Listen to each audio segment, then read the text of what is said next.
Miss Jacqueline, how are you?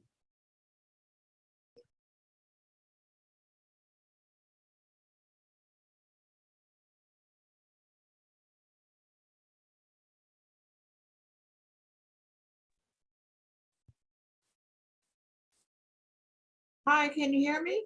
I can. How are you doing? I'm doing pretty good. How about you? I feel outstanding. That's the most important thing. Yes, yes, yes. We'll be Mhm. counting our ballots next week, so I'll get back Okay, with you once we find out what's going on with the 10th council. I understand. I understand. Yeah. Take your time with it. Takes time to move things along, you know? Oh, it does. Yes. Kind of nerve-wracking, but that's the way it goes. Yeah. It's all good. Oh. Hi, Teresa. There, Jackie. Hey, Greg. Hi, buddy. How you doing? I'm doing pretty well. Good. Good, good. Two, Making two, the 2 days in a row, Jackie. I know, isn't that amazing? Yeah. I can't believe I'm making it. Jackie Girl, was, those palm tree branches are just all over the streets. Oh my God. oh, And those yeah, little seeds are everywhere. yes. These high winds will do it. I know it. It's amazing. You got to get out there and get them real quick though, because they will damage a car, you know? Yes. I think we did have some tree trimming. I'm not sure which blocks, but I think over on Gramercy and Cimarron, Mm. before Mary Jones left, she asked me to give her some blocks. There was some extra funding. So she asked me to give her some blocks, and I mentioned all those palm trees. They haven't been trimmed in who knows how long. And she, I think, put that in for those to be trimmed. Oh, good, good. So, Every little bit helps, you know? yeah. How are you doing, Greg?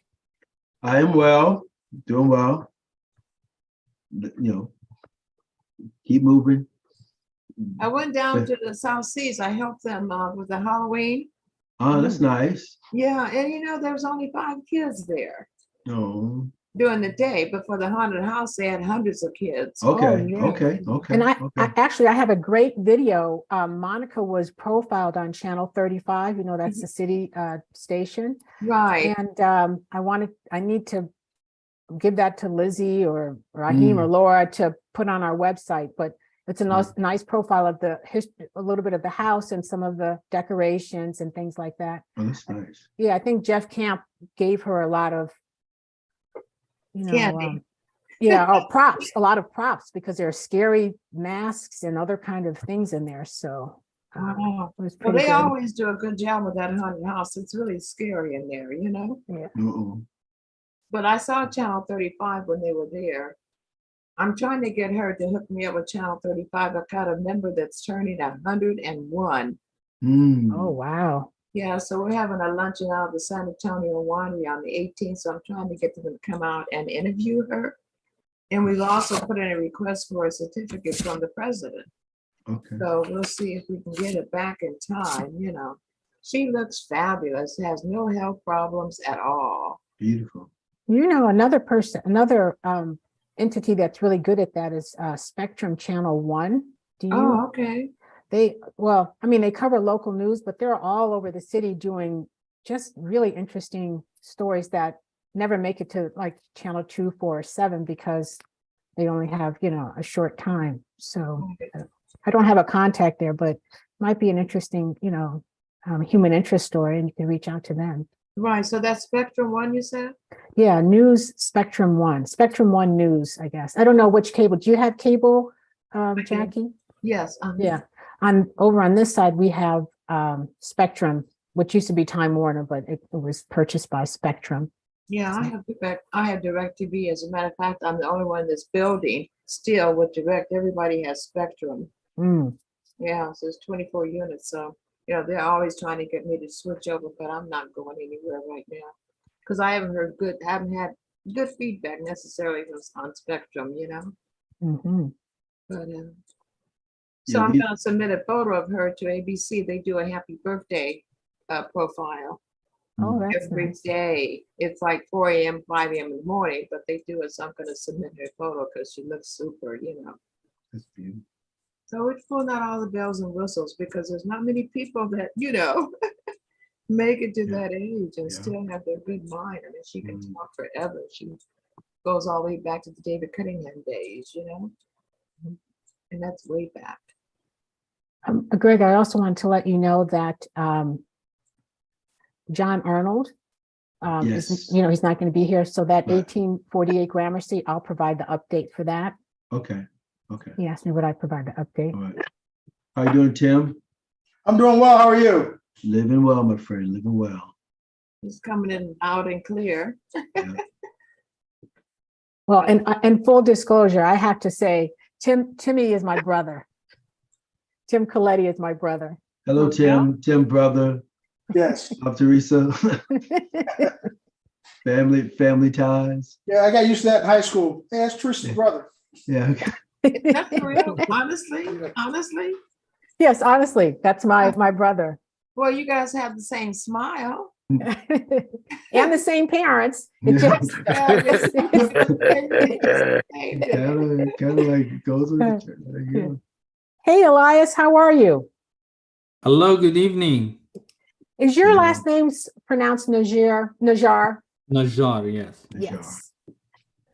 Thank I gave you, I'm not quite sure how you're going to do your presentation, but I did give you my address if you needed to pull up.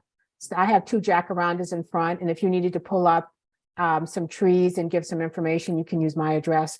And Benny Potter Park, we have a lot of trees there, and I think some of the residents will be interested in seeing, getting information about the park trees too. So the park thing is like, I can show you the park, but because they are on their own, I don't want to be involved with their Oh, the way okay, they do things. okay. But definitely I'll take care of things. I have whatchamacallit. Yes, I just wasn't sure if you were going to do the tree keeper, and if you do the tree keeper, there is a field for parks. Yes, And- I know. Yeah. Oh, okay, but if you don't want to, that's fine. That's No, I can show. Yeah, I have no problem. okay. I was gonna tell. I have a presentation Oh, okay. that's just pictures and talk about the inventory. I'm not. We went through that before. Do you just want me to go through the presentation the way we did it before? You haven't done a presentation with me before. Oh, with you Elias. know? Okay. No, not with us. Okay, cool then. You Yeah. got it. So And we're the you- UNNC neighborhood council. So you have our report that shows we have 800 and some trees and all that different stuff, right? Elias. Yes, UNC, Okay. right? UNC. Yes. Um,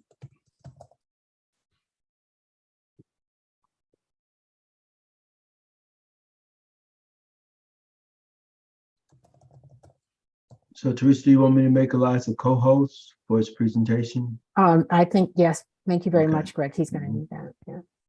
Okay. Tim used to live in this part of town. He lives out east now in a big mansion way out east. Back east? How far well, east? east. East LA or Yeah, East in- Texas or no, what? the Far- Inland Empire. I Okay, guess. Okay. Uh, Okay. But he did live around here at Adams and Bronson. Yeah, Bronson. Yeah. So he's very familiar with the community and our trees and, that kind of stuff. So So why did you move out so far? he's married with kids. He lived here when he was single. So Oh, Okay. okay. I lived there during the riots. Oh my Mm. gosh, that'll make anyone leave. And so it was there just before they started. So I got there in like 88. So yeah, I know what the neighborhood was like. And yeah, it's changed considerably. Hmm. And changing every day. Yes. More and more dog walkers. Yes. Yep. And not pit bulls either. No, that's not true. Yeah. how's your dog, Greg? Miss Luna is very happy. Miss Luna just finished her dinner. Miss Luna just chased the ball 50 times. Miss Luna's living a good life. So Miss you walk Lu- your dog twice a day? No, unfortunately for her, no. Oh, poor No. thing. I know it. I know it. She would love that, but well, she would love all the attention. So, yeah. What Hi, kind of music? Rachel. Thank you so much for coming. We're waiting on Commissioner Davis, and I would like to say a whole bunch of many more people, but as soon as Commissioner gets here, we'll get started with the group that we have. Sounds good. Thanks for having me. Thank you for being here. Hi, Rachel. Good to see you, Elias. Good to see you too. Greg, Great job. Greg didn't has, just the oh, same. sorry, Elias. Hi, Donna. Yes. Yeah, And Greg Dennis- has a husky, so she's very demanding. Very Oh, you're so demanding. pretty. She wants lots of attention. Don't you, boo boo? Yeah, she do. How old is She's two. She's two. hmm, But you know, she will come crawl in my lap and put her face in my lap and demand to play ball. likes a lot of attention, huh? She wants all the attention, not lots of attention, all of it. Mm. All of it. Dennis, James, Miss Paula, Miss Dolores. Wow, Dolores, you're really popping over there. What? You look great with that hat. My goodness. Yeah. I thought you were gonna be late. Look at you, you're early. I tried to do a side by side, but I had to leave that meeting to join this meeting. Busy Thank you so lady. much, Dolores. Thank you very much. Well, if Commissioner isn't here soon, then we're just going to get started. I'm sending him We a got text two now. people in the So waiting room. Go down, middle. People are jumping on. Yeah, we have Sarah Long, Henry Jordan, and Bobby. and the city forest officer can only be here for a short time, so I really don't want to delay it much longer. So.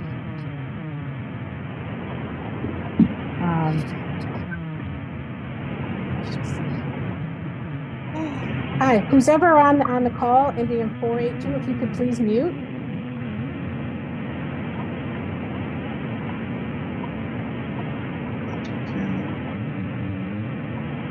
Unless it's Commissioner Davis.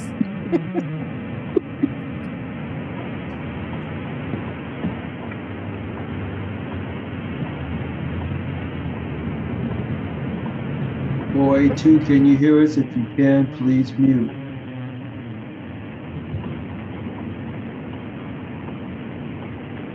Okay, so I'm gonna mute everyone and then release you again, Teresa.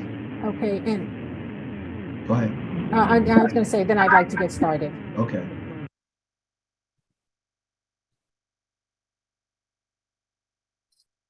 Okay. All right, then I'm just going to go ahead and get started. Welcome, everyone. We have only 30 minutes, so I really think we need to get started. And I'd like to say thank you to all the community members that are here tonight. And we're very fortunate to have several wonderful guests. Commissioner Mike Davis is not here yet, but when he arrives, I'd just like you guys to know that he is a commissioner on the Board of Public Works. And many of you may remember that he served on the State Assembly, but in 2013, he was appointed by Mayor Garcetti, and he is now on the Board of Public Works, where he serves as pro tem to the commission. And also the commission has been a very good friend to the Avenues. We're also fortunate to have the City Forest Officer, Rachel Mallarich, here tonight to share a few words. Rachel was appointed by Mayor Garcetti in 2019 and was instrumental in the design and completion of the city's tree inventory, among other things. And finally, we have Elias Najjar with us with Urban Forestry, who will be presenting the UNNC tree inventory and the Tree Keeper program and answering a few questions if time permits. So Rachel, I'll turn it over to you. I do see we have a Michael that's Michael. joined. I don't know Oh. if that is our commissioner or not, but maybe worth checking. I am not a commissioner. Okay, great. I just happen to be in the witness protection program. I can't show my face. Wonderful. Well, I'll dive straight in there. Thanks so much for having me tonight, joining your meeting. Again, my name is Rachel Mallarich, and I have the pleasure of serving as the City of LA's first city forest officer. And in my role, I'm looking at coordinating across our departments. You may not think of trees as being terribly complicated or controversial, but they are, or they can be. And so I was hired to help coordinate across our various departments to make sure that our trees, that we're heading towards one goal and one vision for our trees, that our communities have the shade that they need to be protected from heat, from poor air quality and other impacts that we have in the urban environment.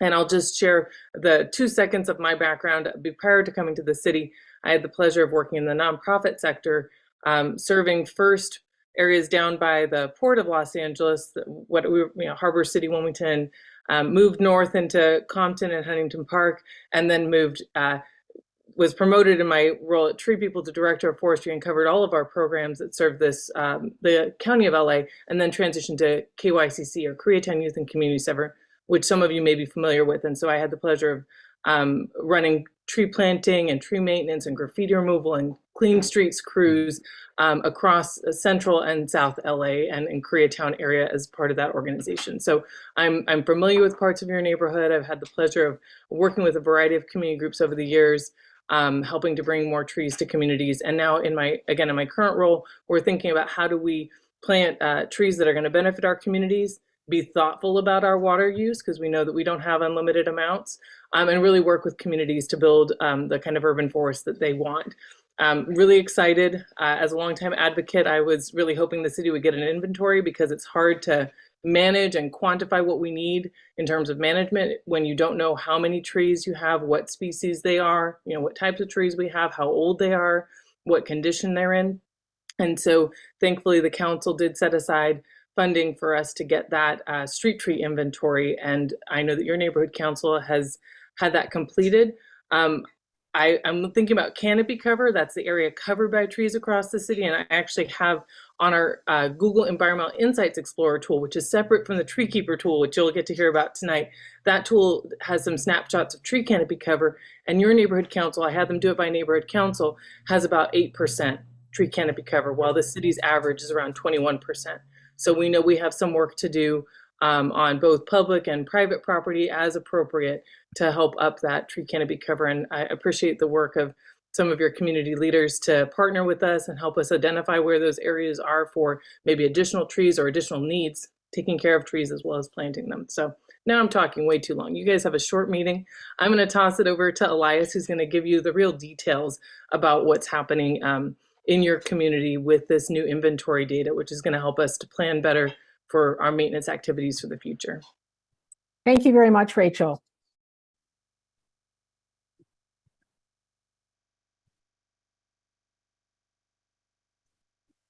Okay, I can share. You can share. All right, share my screen. Hello, my name is Elias. I'm with the Urban Forestry Division. I'm helping currently with the tree inventory system.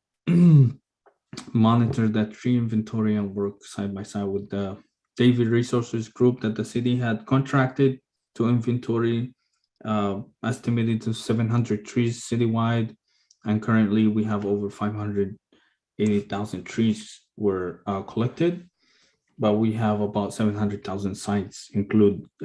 Those sites include vacant and stumps. But currently, I'll present to you guys this.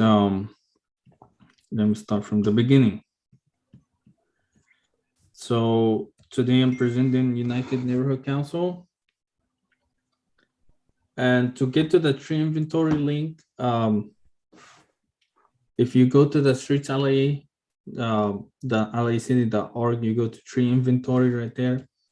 And then the next thing you can see, if you want to explore the tree inventory with the streets and parks, you click on the first blue, it says explore, and that will show you, it will take you to a separate link that takes Streets LA, City of Los Angeles Tree Keeper software.com. And then if you want to know any neighborhood councils when they're gonna be inventoried. You can see the tree schedule, or if you want to receive notification, you can enter your information at the last link at the bottom. So United Neighborhood Council, you can see, you'll find it there. I had the wrong one in here. But the tree inventory, David Resources Group, if they're going around, they will hand this to the constituents and let them know that we're doing an inventory for the city. And you can see Rachel right there in the picture too.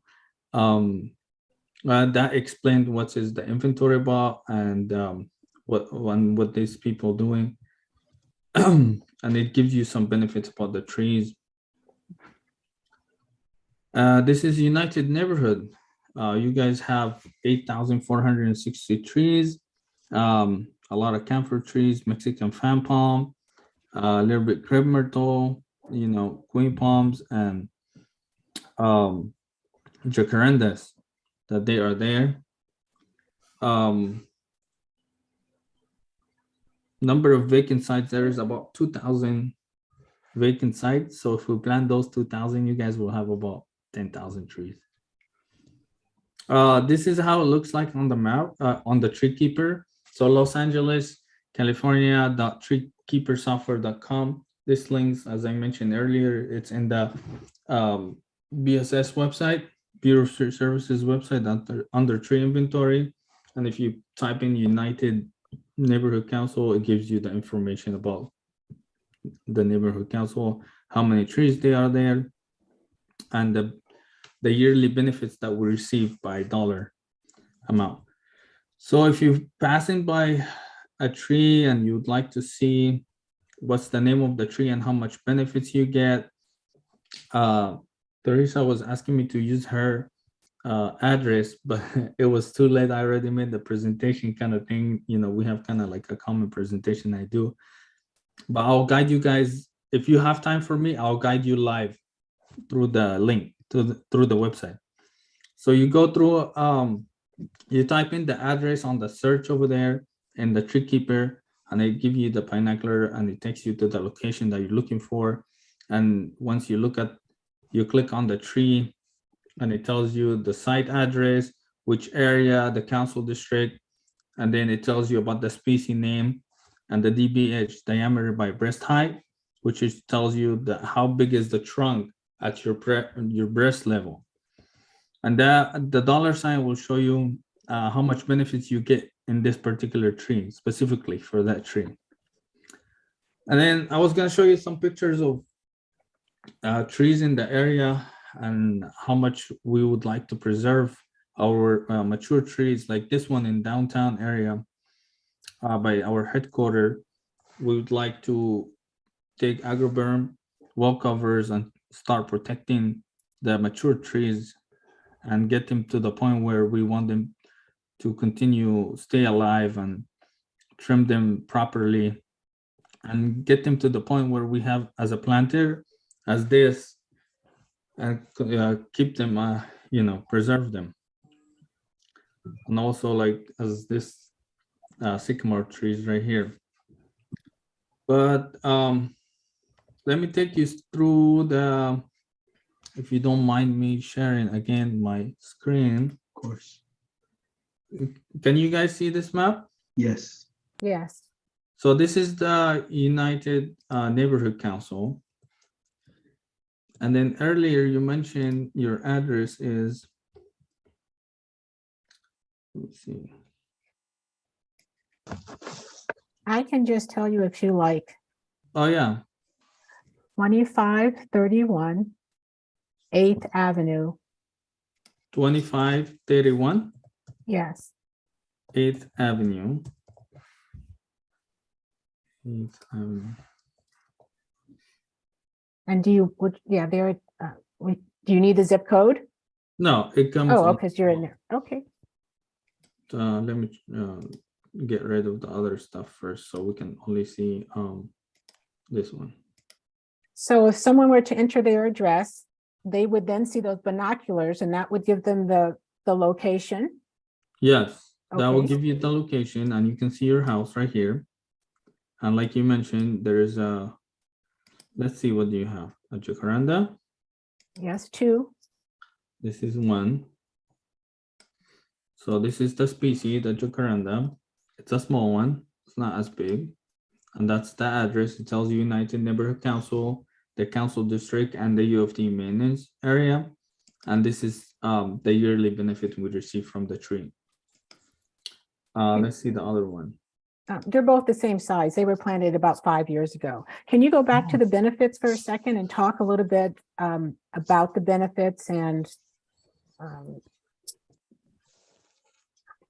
So the yearly benefit we receive is calculated by a program they call iTree. It tells you like how much the greenhouse gas benefit we get while the trees taking carbon into the wood, and that's how or how much water the tree is preserving. right? And like erosion control. Right. then- So it's preventing runoff when you have They're the trees. preventing the runoff, yes. Okay. And then the energy benefit is like how much shades this tree provides to the structure around it. And then all the properties benefits is how much value the property get from the tree as the tree get mature.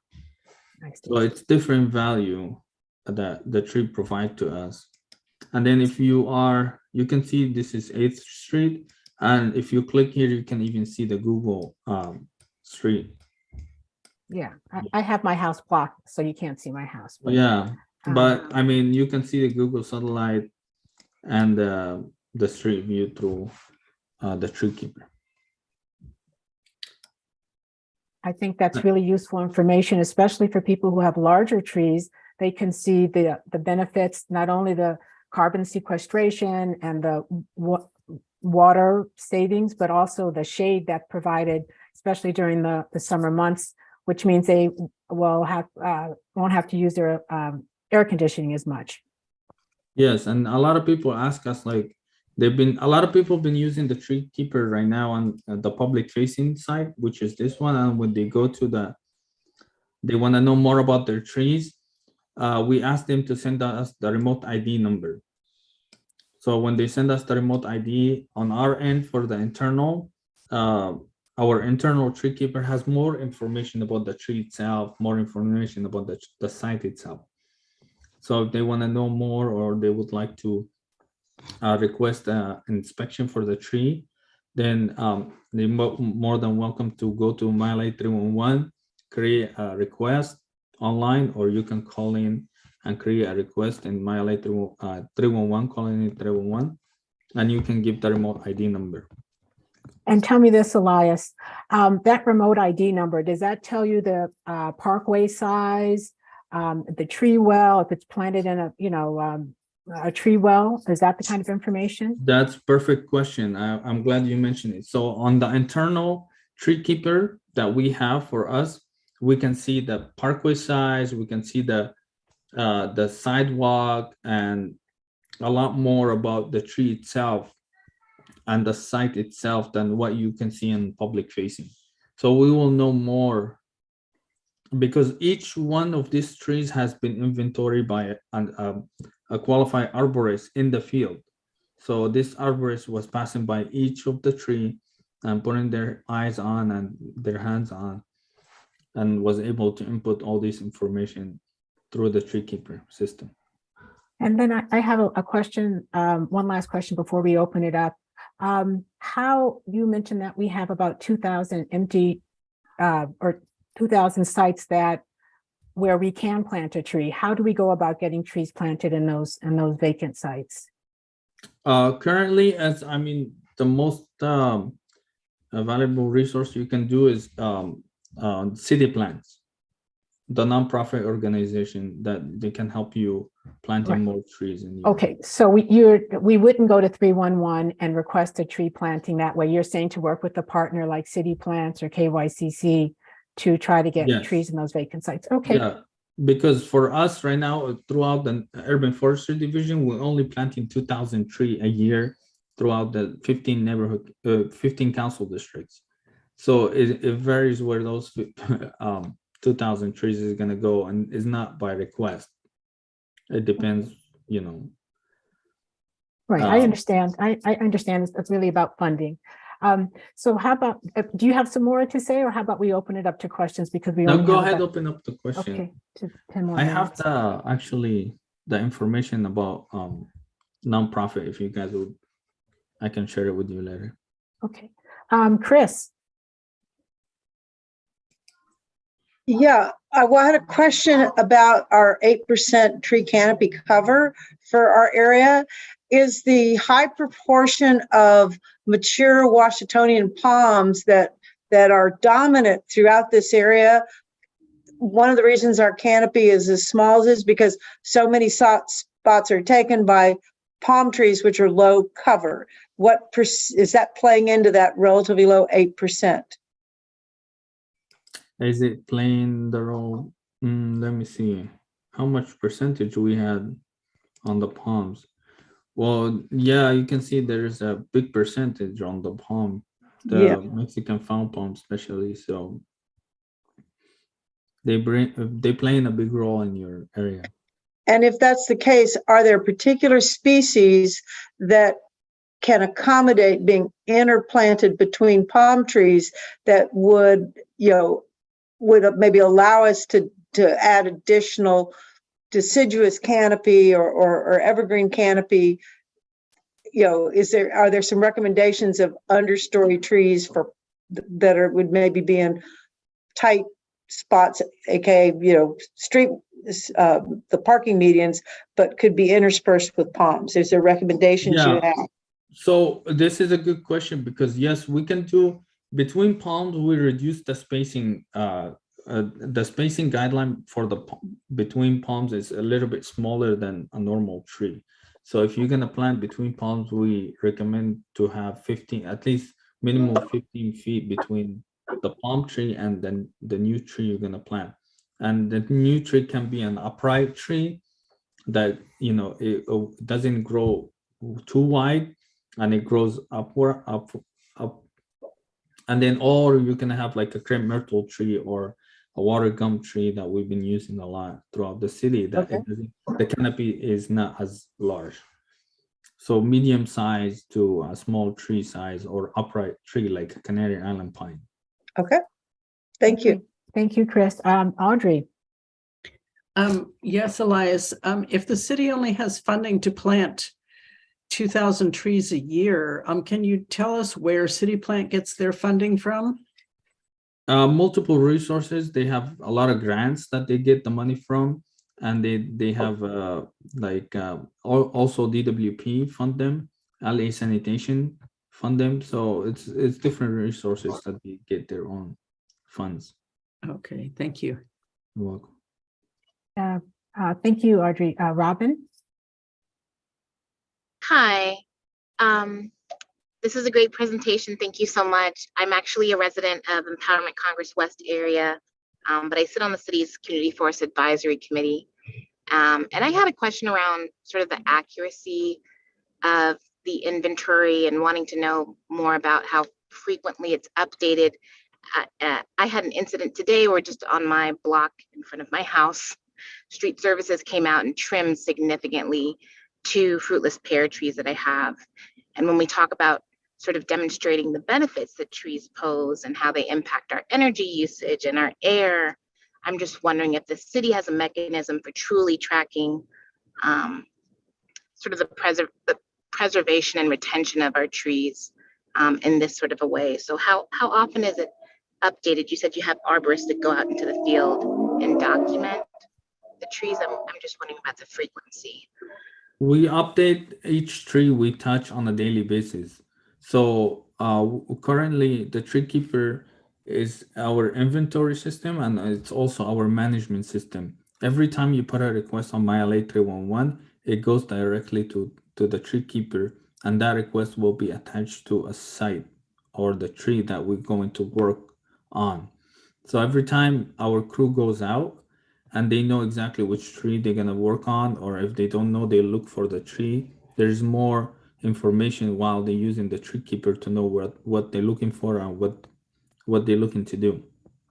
And when they get there, they update that particular tree and what they did with pictures and more information about what they done. So if they trim it significantly, please send me the address. I'll take a look at it and I will get back to you as soon as I can. Oh, yes, But thank you we very always much, trim Elias. based on the ISA guidelines. And the ANSI A300. So we don't believe that we should be over trimming trees, but if the tree needed for some reason, then there's exceptions. Thank you very much, Elias. Robin did bring this to my attention earlier. She has pictures, and I know the ISA guidelines are 25%, but it appears that these trees were decimated. She talked to the area supervisor, and he said, yes, they removed more than they should have. So I'll make sure that Robin has your email so she can follow up with you. And I think she did reach out to Stephen Dupree, who's also comes to CFAC meetings. So, but I'll make sure she has your email. Audrey, you had your hand up. Did you have an additional question? No, okay. Yes, Chris. I'd have an additional question. To that very point, we had a situation in Unnc where a significant number of mature camphor laurels that surround the William Clark Library were cut extensively by someone who's not licensed, not partnered with the city. And we had urban forestry came out and we were told we would get a follow-up report. I know Teresa said they were waiting for it. Have we ever had a formal report and a response to what happens in a case where a tremendous amount of our tree cover is just, illicitly taken away? No, Chris, I have not received a report. Elias, I'm not sure if. Are you talking about the ficus trees that were trimmed recently? No, mature camphor laurels that surround the historic William Clark Library, all in the street parking median. And we sent in photographs and we had someone come out. Teresa and I met the individual from the city services or from the urban forestry that came out, and we were promised a report. And that was, it was done in high heat of, I think, early August. I'll have to go back to my phone pictures, but it seems like maybe a report should maybe be ready by now. I'm not sure, honestly. Please, show me an We'll email. resend it. Okay, thanks. I'll work on it. Thank you very much, Elias. This has been very informative. I believe the commissioner is here now, and I know we have to start our regular governing board meeting promptly at 7 o'clock or a couple of minutes after 7. So Commissioner, Elias, if you could stop the share, please. Or did you have anything else to add, Elias? Okay, if you could stop the share, please. And then Commissioner, I'm so glad you made it. If you'd like to say a few words before we get started, or as we end this portion of the meeting, before we get started with the governing board, that would be great. Commissioner? Yes, ma'am. Yes, ma'am. I'm so glad you made it. Yeah. If you'd like to give give us some information about the Board of Public Works and in particular the Bureau of Street Services, since UFD falls under that bureau. Yes, Rachel didn't make it today, right? She sent a rep. No, she was here. Oh, was she here earlier? Yeah. Oh, wow. Well, I don't know. I apologize. I had a Google Meet link, and I know you had sent me something else. My secretary sent me a Google link, so there was a mix-up there. So sorry for that. But it's a pleasure for me to be here to talk with you about some of the things that we're doing in public works. When we look at the employment of individuals in public works, engineering seems to be the dominant profession. And there has been an underrepresentation when we look at the data of the African-American engineers in the area. And what we did do after exploring is that we developed a relationship with HBCUs where we have been able to obtain individuals who are interested in working in engineering positions in the city of Los Angeles. And yesterday, we completed one of 3 engineering programs that we had, each of which matriculated 12 engineering students from the HBCU world there. And so we have been successful in terms of introducing them to various forms of engineering that we practice in the city of Los Angeles, giving them an opportunity to observe the various cultures that practice engineering in the city of Los Angeles, and giving them the opportunity to imagine the kind of cultural diversity that they could bring if they worked with us. So that has been a successful program supported by the mayor, and we're very happy to have engaged with these students over the last year. Additionally, we're working on a budget for the next fiscal year. We have our public trust fund also in Public Works that is available to have money borrowed from various departments in the city of Los Angeles around infrastructure and environmental issues. So it is a very healthy fund of millions of dollars, one of which is a program today that I met with a group who is going to be planting trees with grants that they have gotten, $15 million that they have to help plant trees and to train young people about the importance of the environment. And they will be working with young people from all over the city, including South Los Angeles. So that is something that you can look forward to. The other projects that we are doing are numerous in terms of cleaning up the various homeless encampments. We have had a number of calls about how we can clean up the encampments throughout the region, quite frankly, not only in the city, but in areas where we have to collaborate with the county. I received a call from Congresswoman Waters, even on the farthest southernmost tip of the Los Angeles area. And our city departments of street services and sanitation are working with the County of Los Angeles, because oftentimes people say, well, the city of Los Angeles isn't clearing up or cleaning up an encampment. And some of the times, as we look at our whole region, it is an area where the county is very near or within proximity of us, and they have areas that need to be cleaned. So we're working collaboratively with the county public works on those outskirt areas of our city to make sure that we work collectively together to help manage them, those areas best. And so any questions that you might have of me, that's just more immediately some of the things that we have been working on this week. But I'm open for any questions that you may have or concerns that you may have that deal with infrastructure where you would like to see us focus or refocus our services. Well, thank you very much for that update, Commissioner Davis, especially the getting those young people involved, the diversity of young people involved in engineering, and also the $15 million for tree planting. What can you tell me about that organization? Was that through City Plans? It is a program that we have just started in the city of Los Angeles, and I will have to send you information on it.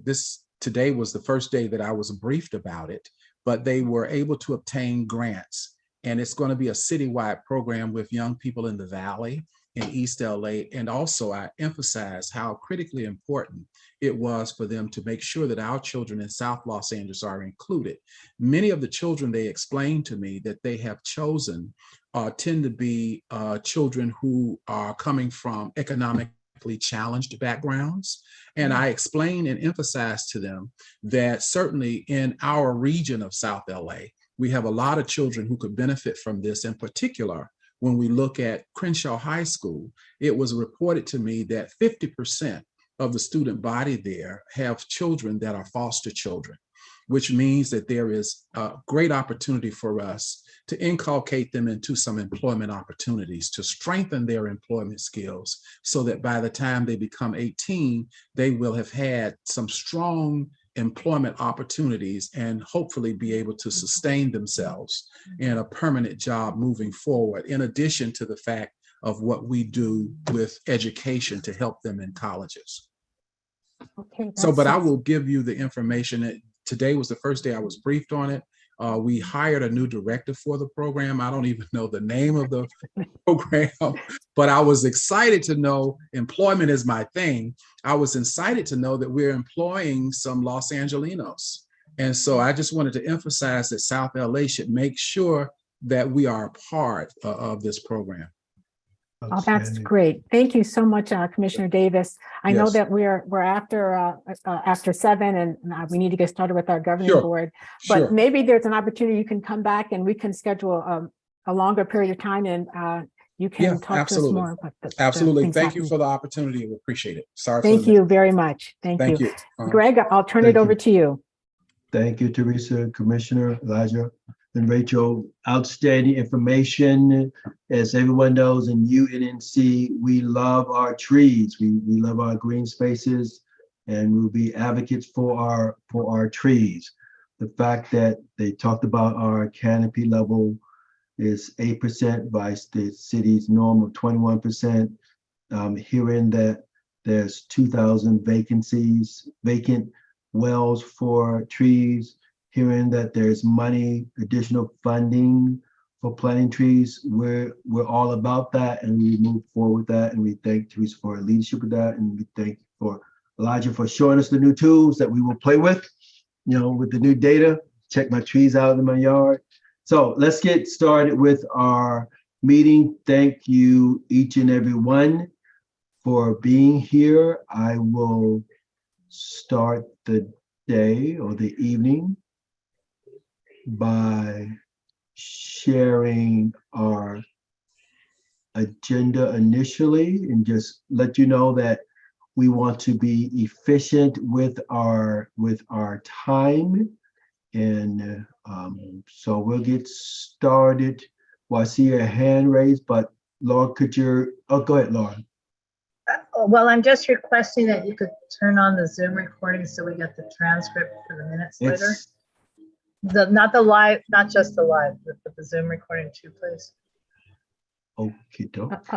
Are we doing Zoom recordings also?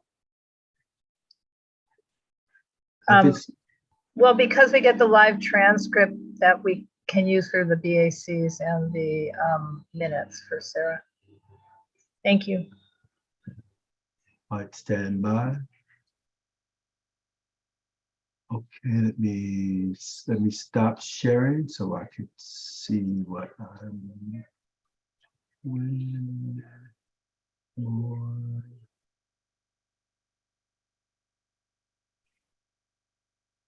Okay, let me see YouTube. Okay, I don't see that function now that since I turned it. Oh, there we go. Record in the cloud. All righty, there we go. So it is now recorded in the cloud and we're live streaming so that you can get the information. Okay, so having said that, Madam Vice President, would you be so kind as to take our roll to see if we can move forward with the quorum?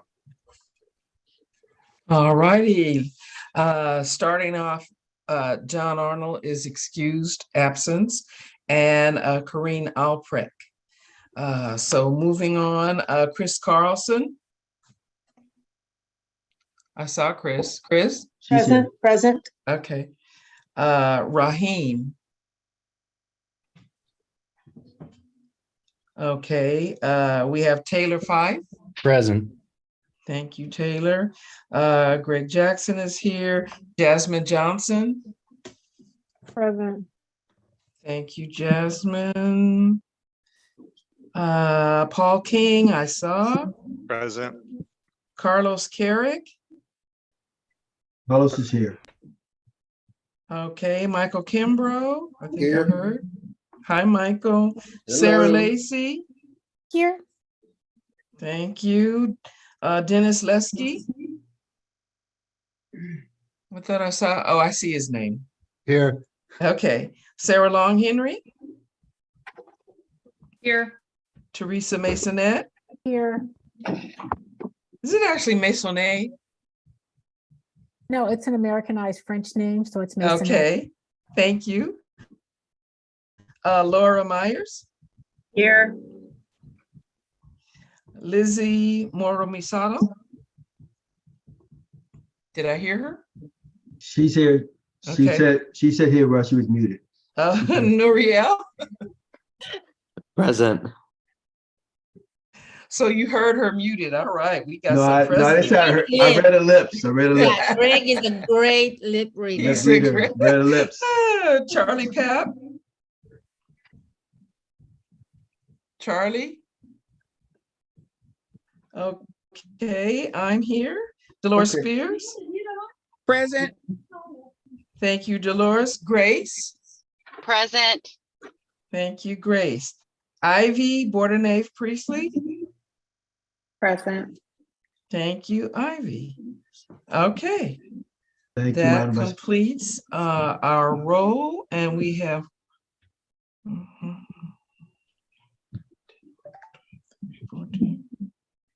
we have 18 board members present. We have a quorum. Thank you, Madam Vice President. Mhm. Okay, members, we will show the agenda and we will vote on approving it. We had a pre-meeting presentation, then we conducted the welcome and roll call already. Next, we will have public announcements, 1 minute per speaker. This is just announcements. It's not a question and answering session, but the general public and members allowed to make announcements for all. Then we provide space for government agencies to share information with us. Then item 4, we will have reports from executive committee business, secretary's report, treasury report, vice president's report, president's report. Following that, item number 5, we will review some funding requests. And we have several of those. Item 6, we will approve the standing rules. That should be rather quick because we went over in detail before. We will talk about the legislative summary, CIS. Gibson may want to speak about that during this time also, but we want to stress that. And then we have time for the different committee reports. And we will look at any old business and adjourn. So I would like to move for a motion to approve the agenda as presented. Second, Lizzie. Okay. Was the motion yours, Greg? Yes, ma'am. Or you were asking for a motion? I made the motion, yes, ma'am. Okay. And it was second. Yes. And Madam Secretary, Madam Vice President, we do this, just keep reminding me, we do this just by voice showing hands, right? Correct? Yes. Okay, let's do it. All in favor of approving the agenda, raise your hand virtually or otherwise. Okay, I see hands up all over the place. The house is going, wow, approving the agenda. The agenda is approved. Let's move on. Please lower your hand. Okay, we don't need a specific count on that. Okay, so next order of business would be opening the floor up for any public comments from anyone. And again, 1 minute. Okay, Laura?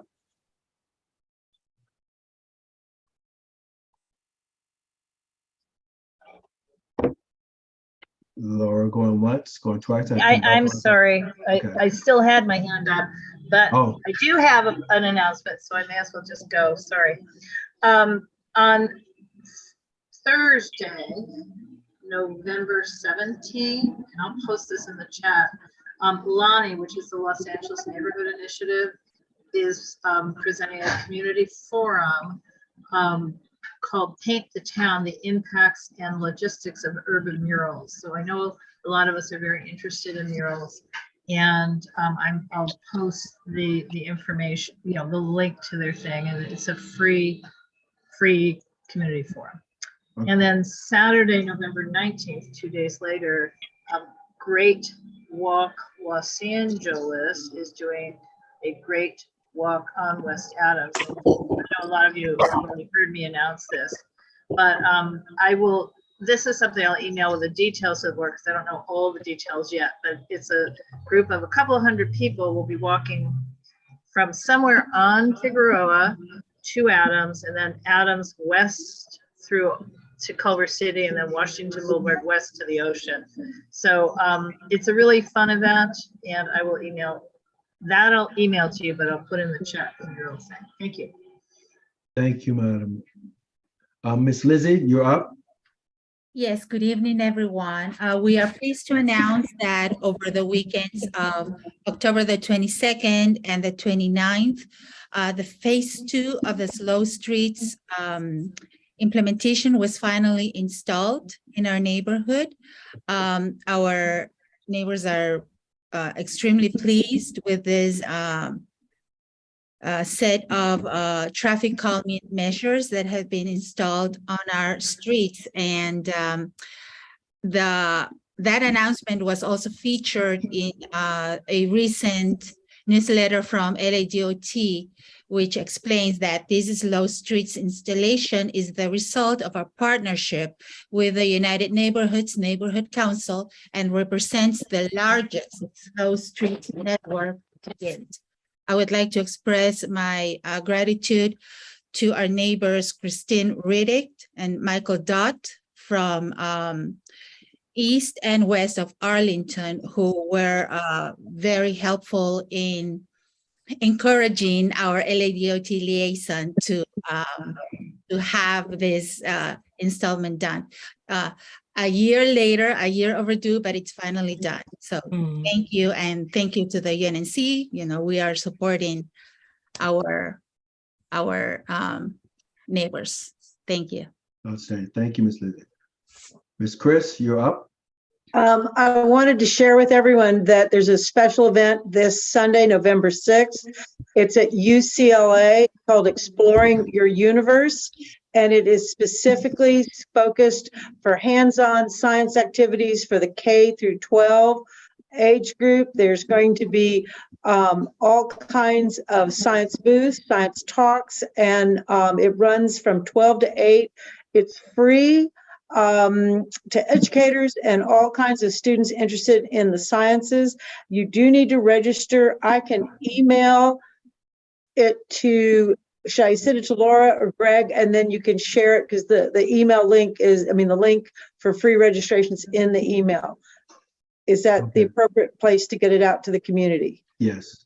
Okay, will do. Thank you. Okay. All right. Looking around the room, are there any other public comments?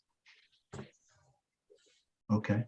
I will go on to our next section of the agenda, and that is responses or feedback from government officials. So the first one is from CD10, and both the individuals from this CD10 office could not be here, but they sent the file. Can everyone see the document from them? Yes. Okay, so they sent this information to us, and so we'll just take a look at it. The Washington Urban Pocket Park will see the installation of the new fence with the original approved fence design starting Monday, November the 7th, 2000. Construction is expected to last until mid-December. Another item, parking permit signs for 21st Street. There was some documents issues that occurred within the PPD division. Work with them to remedy the confusion. Thank you to Chris and Demetrius for providing the petitions needed to get rid of any discrepancies, and then we're waiting for updates on that. Again, this is also something that Lizzie spoke about, but Slow Street CD10 provided UNC with flyers for talking about Slow Streets update. Second phase of that, Jefferson Park Slow Streets. That's what the flyers distributed by the MC's Taste of Soul event. Lizzie, do you have these flyers? Is that what you were speaking about earlier? They are City 10 informational flyers. Okay. They are also available through our social media. Okay. Yeah, I requested a PDF. Okay, sounds good. Mhm. There's some street lights out, so information on that. There's a large backlog concerning street light outage. As many of you have seen, people like to go into the bottom of the street lights and somehow collect copper wire from the bottom. So that's creating some problems, but there's CD10 wants us to know that they're working on that issue as fast as they can. Holiday turkey. Who does not love a turkey during Thanksgiving? The CD10 office will be providing turkeys for Thanksgiving, and we'll continue that tradition in December. Okay, so there's information here about how we could get this information out to others. We want to find any of our neighbors or people that we know in our community that could benefit, families that can benefit from receiving a turkey, and let Eric and Danielle know about that. Okay. I just want to say concerning our friends at the council district office, they are extremely helpful, responsive to us. I encourage you to let them know if you have questions. If you email them, please feel free to do so. You could also just CC us so that we can all be aware of the issues that you are bringing to their attention. And this is their email. And if you wish to call them, let me know if you don't have their contact information. Okay, so that is that from CD10. Greg? Yes, I see your hand up. Yes, I may have misunderstood you. I think you said that they were giving out turkeys for Thanksgiving. They're not doing Thanksgiving. It's just for Christmas. Okay, Christmas turkeys. Okay. All right. Daniel has a hand up. Okay, Daniel. I'm sorry, I'm just waiting for a turn to speak. Please Okay. finish your thought before you come back to me. Okay, you can lower your hand. We'll get to you. Okay. Yeah, we will scan for all those government officials and get to them. So. Okay, so we're good to go. Any comments on CD10 stuff? Okay, so next we will bring up Sir Gibson. Sir Gibson, how you doing? I'm doing great, sir. How are you? We're living well, sir. Hope you guys are staying warm today. We're honored that you're here. We're honored that you're here. Fine. Shine the light on us, sir. Can you guys see me? You guys can see me, right? Yes. Just fine. Fantastic. So hopefully everybody's having a good day today. Just want to touch base on a couple items that were put on the monthly profile, but I definitely just want to circle back with everybody this evening. So I just want you to let you know that the department has released a final report on the Empower LA listening survey. That we believe it was unbiased and objective, that was made possible with the support of shared funds for the support of the Funds for Shared Insight Foundation and the Innovation and Performance Commission. So it is on the monthly profile. We did it was a survey, and we finally have been able to finalize what we've done. So just want to give everybody, the department is in the process of finalizing the implicit bias, gender expression, gender identity training.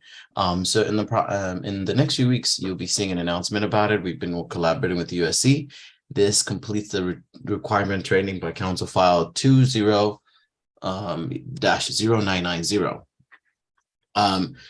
I just want to let everybody know that I think this is something I had mentioned last time, was the department's proposed amendments to the funding ordinance was approved at the Budget and Finance Committee, but it just hasn't been sent to the City Council for approval.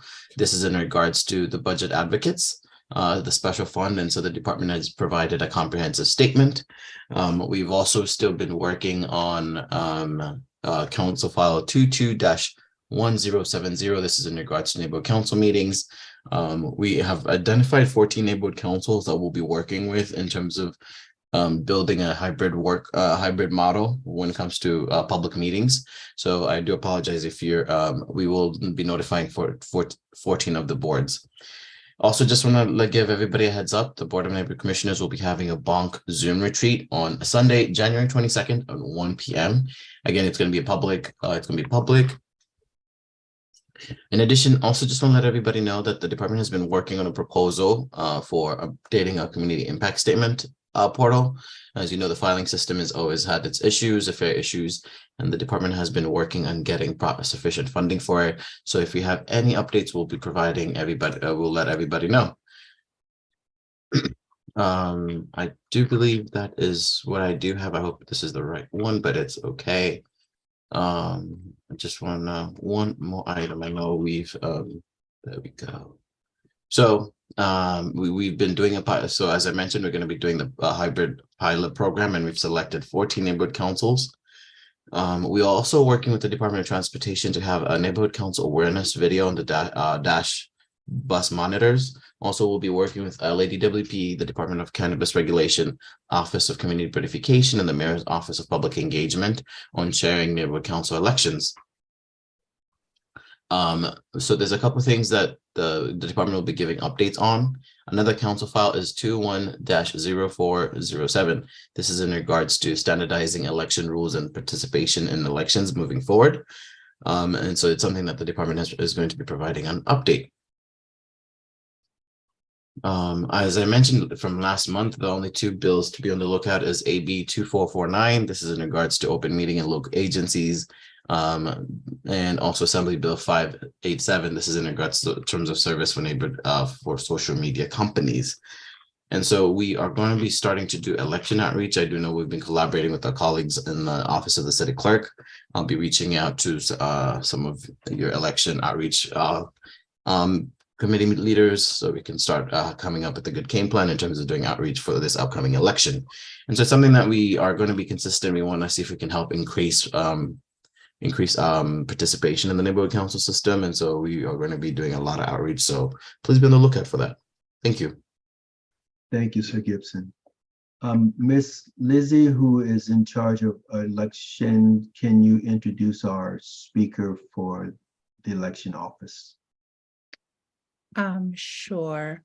So we have our elections administrator, Ms. Nimia Pulliam. Hello, Nimia. Hi, can you hear me? Yes. Oh, I'm so sorry. Naima Pulliam. Yes, Naima. It's okay. It happens all the time. Nice to see everyone. By the way. Nice to meet and see everyone tonight.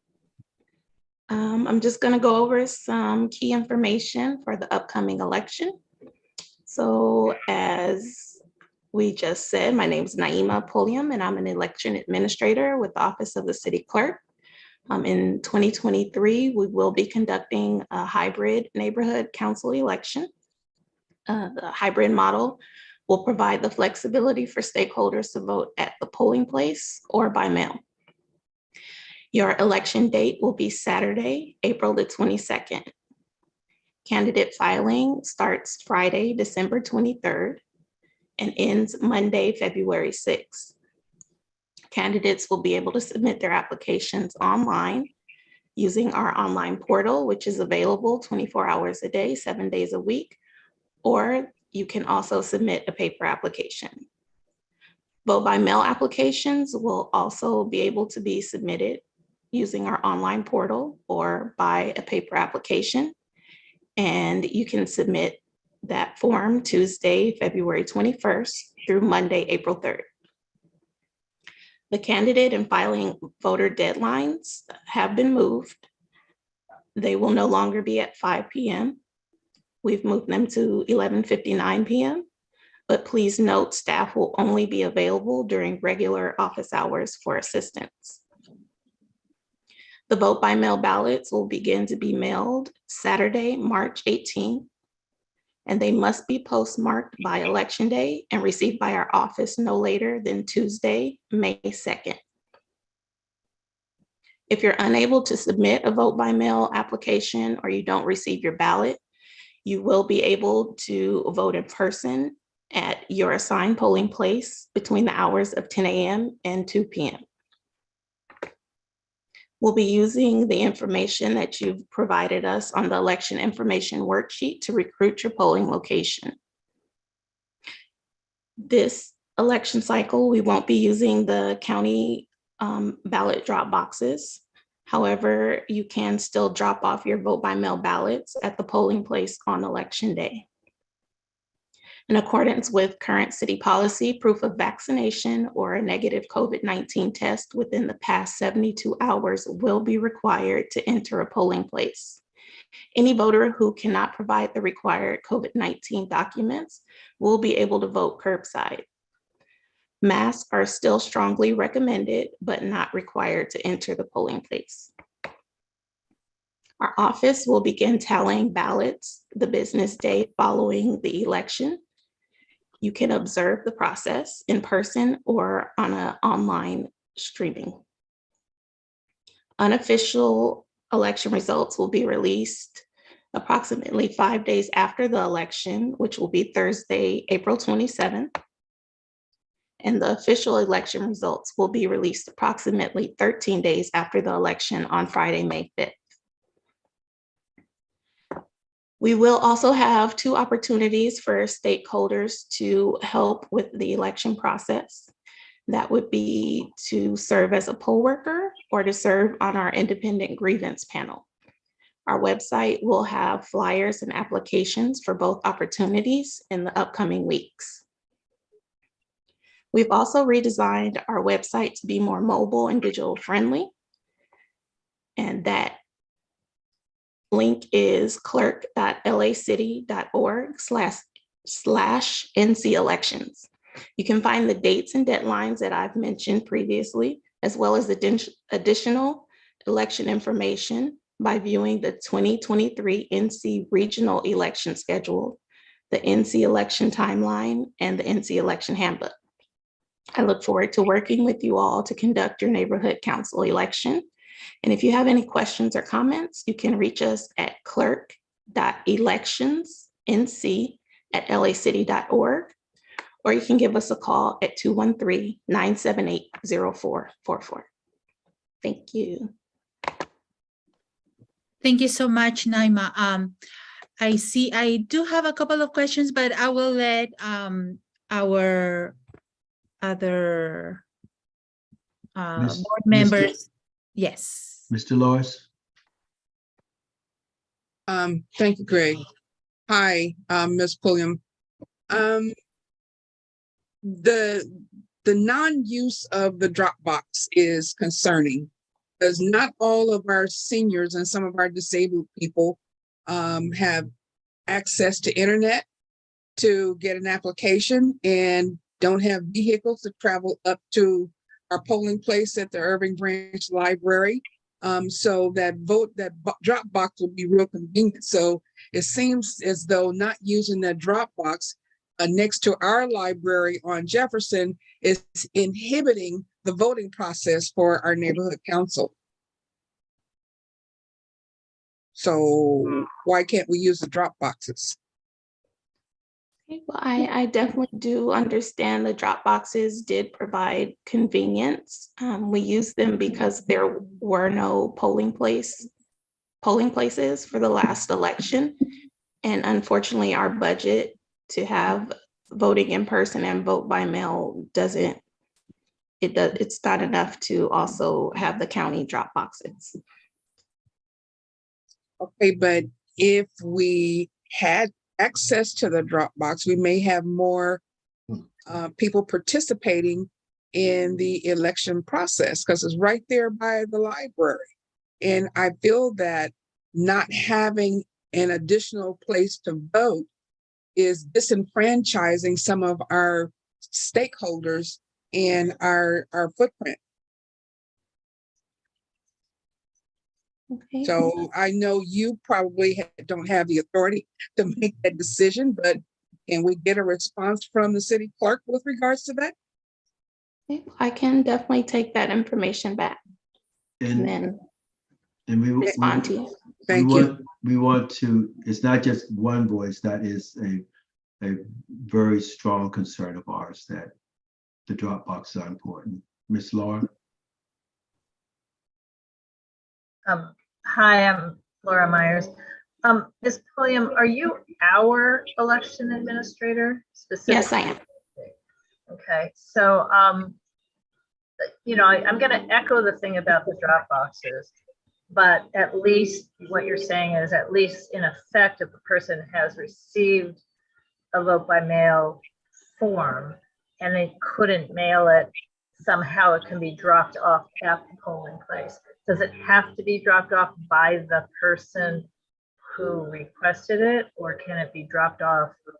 Meaning, can a neighbor walk in with 4 ballots to drop off and then go ahead and vote on their own behalf? You know, how are you handling that? And the other question I have is, so I don't take up too much time for everybody else. Last election, we very successfully held a small event, but we, and other neighborhood councils did the same thing, where we had sort of a, we'll help you fill out your application for your mail-in ballot.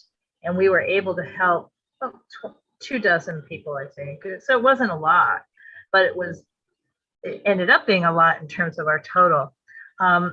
Will we be able to do that again? So again, you're our election administrator. We had support from our election administrator last time to do exactly that. It was partially his idea.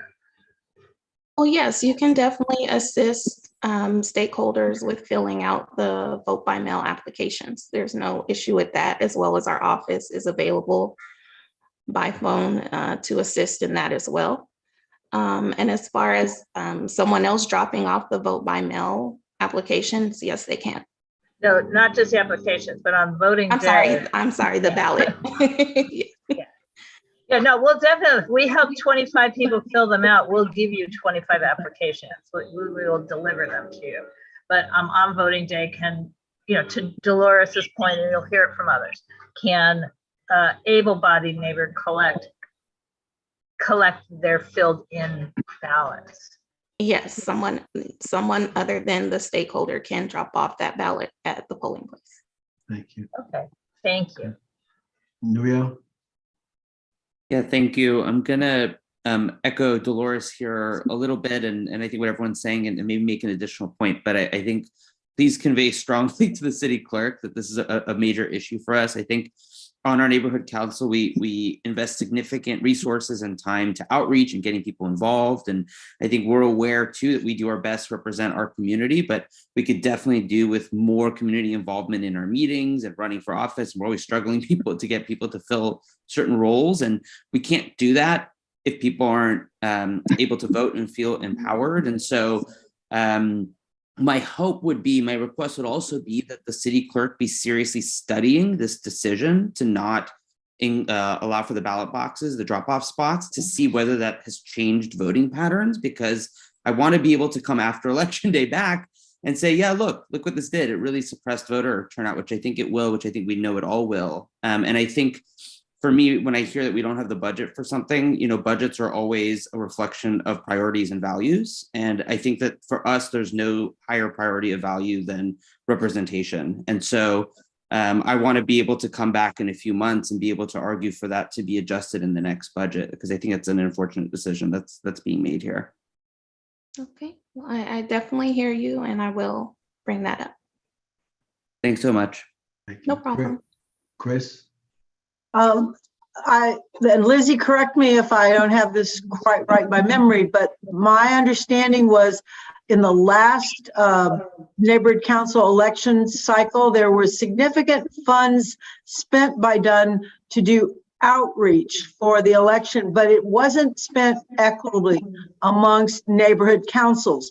And it was not an insignificant number, as I recall. And UNNC received nothing from that effort. Is that correct, Lizzie? And so if those kinds of monies are going to be appropriated for this cycle, I think it's essential that it be equitably distributed, particularly maybe to groups that received nothing last time. Thank you.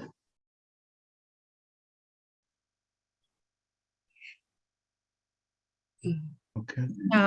If there are no more hands, I have one question and one comment to Chris's comment that I would like to refer you to, maybe, Chris, you're referring to the CAS that was authored firstly by the Reseda Neighborhood Council, where they did some research and found out that there were thousands of dollars, talking about no budget, but a lot of the money went to grants given to these very strange organizations that in the end, I don't know, they issued 2 YouTube videos or something like that. That was not, definitely, oh, I don't know, I hear some echo. That was not justifying the amount that they had received. So there's that. And yes, definitely echoing what everybody else is saying about the drop of ballot boxes not being available. That's really a shame. And finally, the Washington Urban Library, has it been formally booked already? Because we are also thinking about another event that will fall on that same day that might entice our stakeholders to come to the library and hold an event next to the site for Earth Day. So just wanted to have a confirmation that the room has been actually booked already. Okay. Well, the polling place recruiting section, they're currently working on confirming all locations, and we'll start sending out those confirmations to you as soon as we get them. Okay, so still not formally. I'll check for you to see if the. Yes, that would be great. Thank you. And then I'll email you. All right. And I believe Laura has another question. Well, Right. Jasmine Well, needs to go first. I'm sorry, I just have a comment. Sorry, Jasmine. Jasmine needs to go first. Okay, yes. Yeah, hi, Naomi. Thanks so much for being here. I was just wondering if, also following up on the ballot box concern, like if there are numbers or if there was like a particular reason why they're taking away the ballot box, and then if they have like data on how many ballots were submitted by way of ballot boxes last year, I feel like that would help contextualize, I guess, why they're shifting away, and also help us advocate for bringing it back if that actually was a prominent means of voting last year.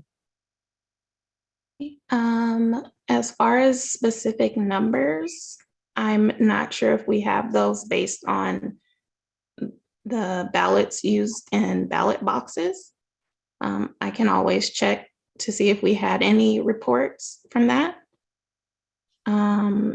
And I'm sorry, what was the other question? No, I was just reiterating concern around it. Or, well, I guess I was asking like if there was a particular reason why they took that option away. Well, I think it all just went down to we're going back to voting in person, and the vote by mail seemed to work out a lot for stakeholders. So we wanted to keep that portion of the election model. And I know the comments are based on the budget. And as far as outreach, that's not coming out of our budget. So our budget to actually administer the election doesn't include the outreach portion. Laura, you're up. Yes, so we actually had already received an email from, I think not you, Naima, but from one of the other clerks in the elections division confirming Washington Urban. And the reason Lizzie asked, but did you book the room, I think is on the heels of us already being told we are confirmed for Washington Urban. This is imperative that we know, because if we're going to do the adjacent event, it involves a street closure on, I think it's 12th Avenue. And that requires that we inform the city council office in early December. So because of, I mean, in other words, it's just about timing and hiatus and everything else with city council. So we were told already that it was confirmed, but not booked. So that's why we're trying to be very precise about this. It is very difficult for a neighborhood council, unlike a city council office, to plan an event. So we need 3-4 months. And if it turns out that we want to do this event, but the physical location is going to dictate how we do the adjacent event for Earth Day. So, and it'd be great. Lizzie will be scheduling an outreach and elections committee meeting, I think, this month. If you could come, we could spend much more time not in a governing board meeting talking about this. So anyway, that would be my invitation, that Lizzie can make it more official. Thank you.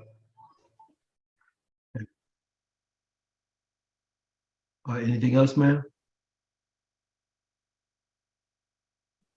Okay, so thank you for the brief from the elections. As you can see, we have serious concerns about some issues, and so we will be in touch with you in your office concerning these things and work through the issues, because we want our people to vote in this area. Okay, so thank you so much. Now we move on to our next.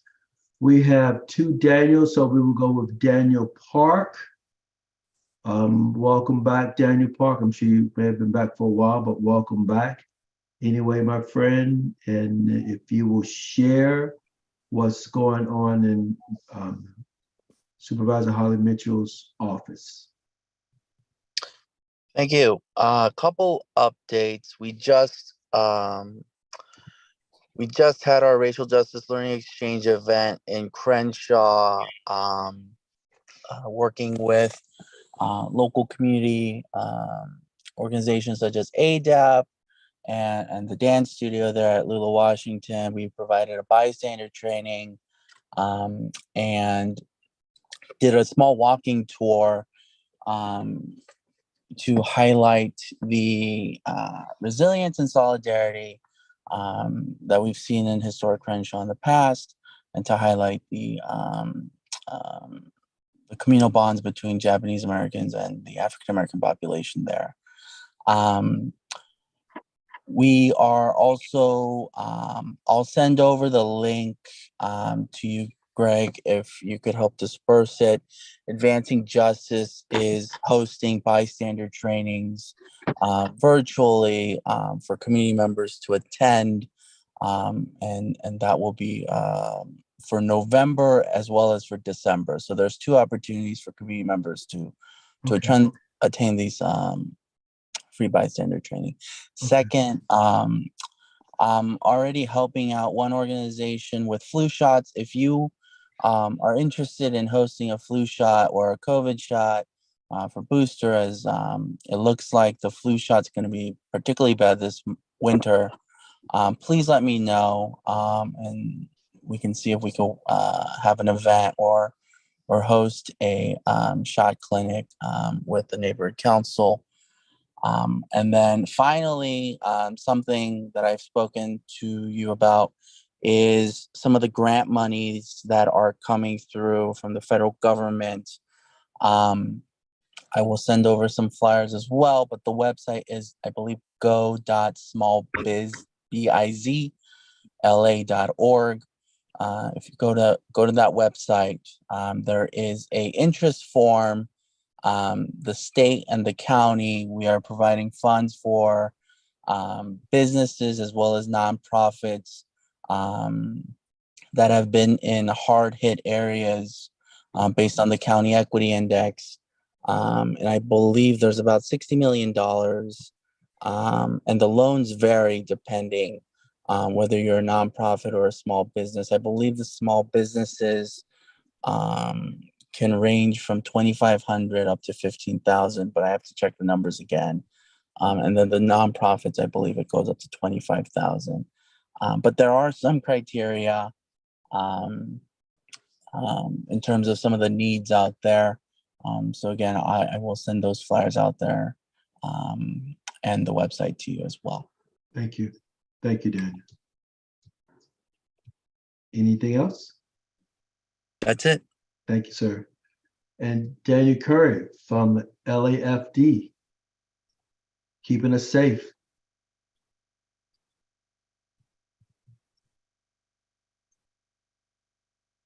Sir Daniel Curry. Oh my gosh. Yes, I'm here. Thank you. Don't feel bad. No, what happened, I literally walked back into the office. We had a call and All right. we've just now returned. So Okay, like, perfect timing. Perfect timing. All right, good. Yes, sir. I thought you was feeling rejected. No, don't feel rejected. No, not right. feeling rejected at all. Okay. Thank you very much for your time. My name's Daniel Curry. I'm the on-duty battalion chief in Battalion 11, which is roughly covering your area tonight. I'll just take a few moments here. With the cold weather that just set upon us in the last couple of days, perhaps it would be a good time to talk about heating safety. We get a lot of fires at this time of year because everyone's using their fireplace for the first time, or their heater for the first time, or a space heater for the first time in a while. And so it's always a good thing to remember some safety points on these things. First of all, keep anything that can burn at least 3 feet away from heating equipment, like your furnace or fireplace or wood stove, or even a portable space heater, and have a 3-foot kid-free zone around open fires and space heaters. Never use your oven to heat your home. I know that for most of us, that sounds pretty obvious, but it's happened. It definitely has happened. Have your heating equipment and chimneys cleaned and inspected every year by a qualified professional. And remember to turn your portable heaters off when you leave the room or you go to bed. It just happens to be that 2 out of every 5 fires involving heating devices involve those portable space heaters. Always use the right kind of fuel when you are using burning space heaters. Make sure your fireplace has a sturdy screen to stop sparks from flying into the room. And test your smoke alarms every month. And just so you know, I mentioned, this is that time of year when you get the fires. Like half of all of our heating fires occur in the months of December, January, and February. So it just feels like it's already December the way the wind came in today. So just remember those safety tips. Thankfully, it's been fairly quiet the last couple of days in our area, and hopefully it stays that way. Thank you for your time, and I'm happy to entertain any questions. So Curry, are you able to send us some flyers or things that we could perhaps post on our website to just get the word out beyond this meeting? Or if you Yes, have, go ahead. Yes, if you give me a email address, I will gladly forward some documents on heating safety for you, or anything else that you need. Okay, I'll put it in the chat for you. Great. Thank you very much. Thank you, sir. Okay, so let's look around the room for any other government officials. If not, let's go on to our next section, which is the Secretary's report. And Ms. Sarah, I will give you sharing capabilities. Bear with me. It says that host disabled participant screen sharing. Yes, I am. Oh, sorry. I'm giving it to you. I'm going there. Sorry. That's okay. It's okay. All right. You good to go? Yeah, thank you. Okay, you're welcome. All right, so we have minutes from 2 meetings last month. I'll briefly go over both of them. Start at the top of this one. I've lost my cursor.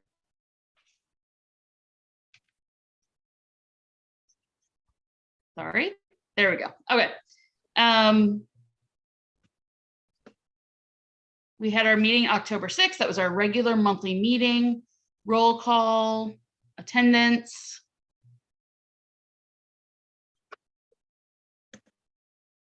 Sorry, I'm paging down because the mouse is not working now.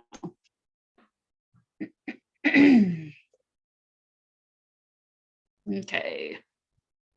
We had the public announcements, government agency reports, some event reports, exec committee business, Funding requests. I believe we just had one last month.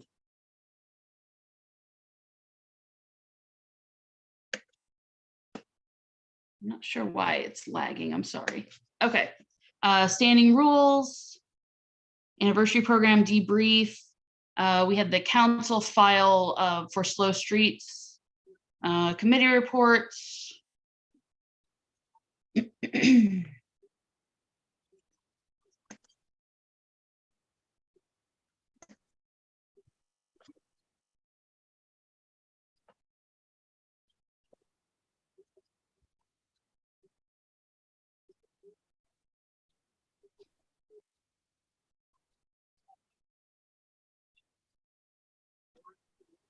And then that meeting was adjourned.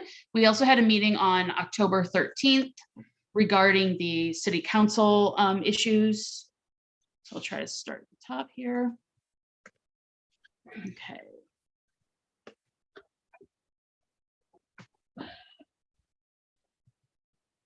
That was a relatively brief meeting, but we had lots of conversation.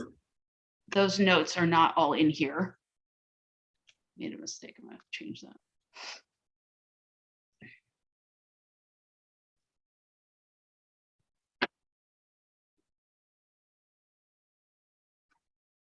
And then we adjourned. And that is it for me.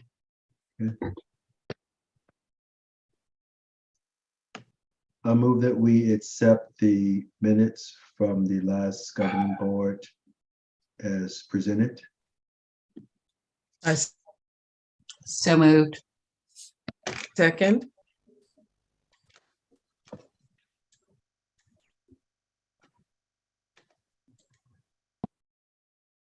Okay, is this a hand vote? Okay. Yes. All in favor, raise your virtual hands. Let's practice using technology. There you go.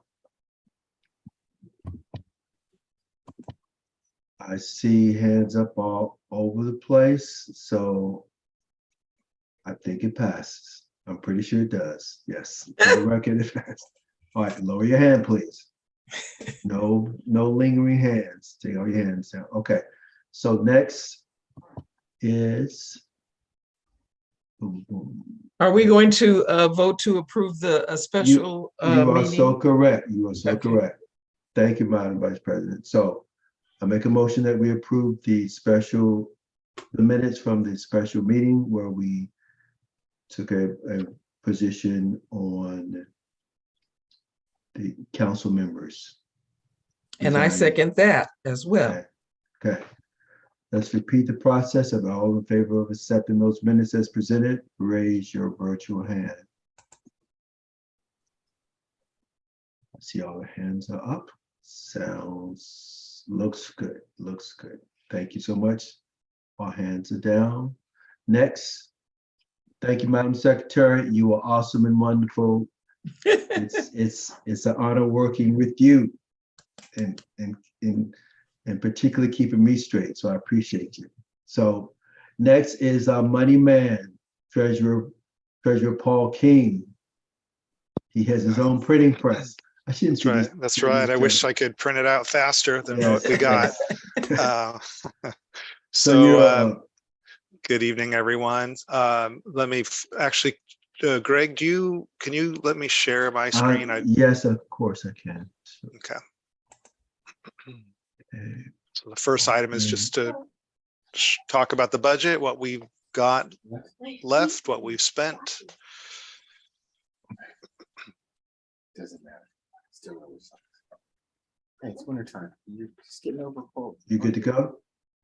Let's see. I did not realize that I could share, but here we go. Let me select the correct screen. Can everyone see that? It's coming up, yes. We see pie charts. Okay, good. So that's all we're going to see tonight is a pie chart. It's a story of the glass half full, half empty. So we're about 4 months into the fiscal year, maybe 5 if I'm miscounting, and we've spent about half of our budgeted amount. bear in mind half of the 32,000. So bear in mind, we are still waiting for some rollover funds that we still have not been informed from the city what that is. And this is a citywide all neighborhood council issue. It's not just us. And there's also, unless Greg, you've learned something in the last week or Negative. so, if we've understood why this is happening, I guess we still No. don't understand why. So we know there will be some additional funds, hopefully that will roll over. And that will be part of our rebudgeting process. I want to point out something on the neighborhood purpose grants here. So actually, to say that we've gone through almost 16,000 of our budget isn't exactly true, because in that neighborhood purpose grant number of the 8650, $6,900 is from funds that were used for the California Conservation Corps, I guess, or the CCC. Someone is needs to Paul. mute. So I'm going to mute everyone, and then Paul, you can unmute yourself, okay? Okay. All right, thank you. You should hang around up there, make sure she doesn't leave. Just check on her. Okay. Paul. Okay, I'm back. So really the half full, half empty story isn't completely accurate, because $6,900 of this is rollover, is an amount we're showing as expensed that we have not yet been credited for by the city, in my understanding. So we are in actually slightly better position, and especially in relation to the neighborhood purpose grant. So we've actually only spent about $1,750 of our budgeted $3,000 budget target. And again, this is all before we do rebudgeting. So I just want to highlight that, because we do have some funding requests today. So we've spent $1,750 of our $3,000. That leaves us, what is that, $1,250, if I'm subtracting correctly, before we do rebudgeting. And any questions about this before we move to the monthly expenditure report? I see a hand raised for Teresa. Yes. Thank you, Paul. I just want to make sure I understand correctly that we are still awaiting the 9,500 that was a rollover from last fiscal year. And we are also waiting for the 6,900 for the LACC Foundation money that was also from last year, that we've already issued. Yeah. Okay, so we have two that we're waiting for. Yeah, so can you see on my screen, I pulled up, this is the MER for September. No, I can't see it. You need to close your screen. Got it. Okay, well, I'll point that out when we get to the MER piece, but yeah, that's essentially correct, Teresa. The only thing I would say is the amount you cited, the 9,000 roughly dollars, we're still not 100% sure that's what we're going to get. We think that's what we should be getting, but the city may adjust just based on whatever's going on with their budget. So that's the amount we hope we're going to get, but we do not yet know that's what's going to happen. And then I hear that's an okay, and even though you're on mute, I can read lips too. All right, so let me, per Greg's suggestion, I need to close this window, I guess, and then open up the next one. Did that work? No, it did not. Let me try again. Maybe I will unsave, stop the share, and then I'll read. Yes. And excuse me, I need to step away from the screen because there's a disturbance up front. I'll be right back. Okay, so this is our monthly expenditure report for September, which I will request that we approve at the after I show it and everyone has seen it and can comment or not. And these are just expenses again for September, if I'm not mistaken. So just expenditures, public storage, got print for business cards, the liability insurance for our anniversary party, expenses related to that at Smart and Final, food items, surface expenses, another in-print expense for the anniversary. And then we get down into says these are outstanding expenditures, but I believe that means these were expensed and they're in our numbers that we saw at the homepage of our finance page. But this California Conservation Corps, the $6,900, this is, hit our budget for this year, but we're supposed to be credited for it. So once we do, we'll have, our expenditures will lower. Paul, is there any concern about that if it doesn't happen timely, or doesn't happen at all, if there's some irregularity there, that we have to make sure we don't exceed the budget as it's currently shown in terms of overpromising money and then finding we don't have that 6,900 when we need that 6,900? Or is that just an absolute guarantee and it's just in the mill and we know it will absolutely come? So my knowledge of the city's intricacies with their budgetary rules is not enough to say absolutely yes to your question that we don't have to worry, but Greg wants to make a comment. I think it is, but Greg may know something else. Let's go by the past practices. Since this is money that we had in our budget from last year that was already in the queue, the city always credited that to us. So I have full confidence in them crediting those funds to us. That should not be taken that I have full credit that they will give us our rollover money. So those are two separate things. So for this one, the 6,900, yes. For rollover, we're still waiting on what will happen. And all of our communication with the city has been that they acknowledge and recognize this to be the case. So we have that to go on as well. All right, and then the only other comment I want to make here is about Ann Zoomwinkle's work. The city raised some concerns about the scope of work and the fact that we had not approved these expenses in this fiscal year. So just as a sort of a matter of just being cautious or making sure we make the city happy, in our funding request tonight, we have sort of a reapproval of this expense that we actually approved last year for this fiscal year. So just to make the city happy, because we had pushback from the city on that. So so that's all about Anne and her work. And that's it for this, for September's MER. And then beneath this is just all the receipts for everything, which I'm gonna talk about as soon as we go through the approval of the September MER. But any questions about this MER? Does everyone want to see the receipts? I'll keep scrolling through. It's not really very exciting, but I did look through them and they match. I make a motion that we approve the September MER. And I second. And we need a BAC for this one. Yes. And I am going to stop the share. Well, I'll leave this up until we vote. Sarah?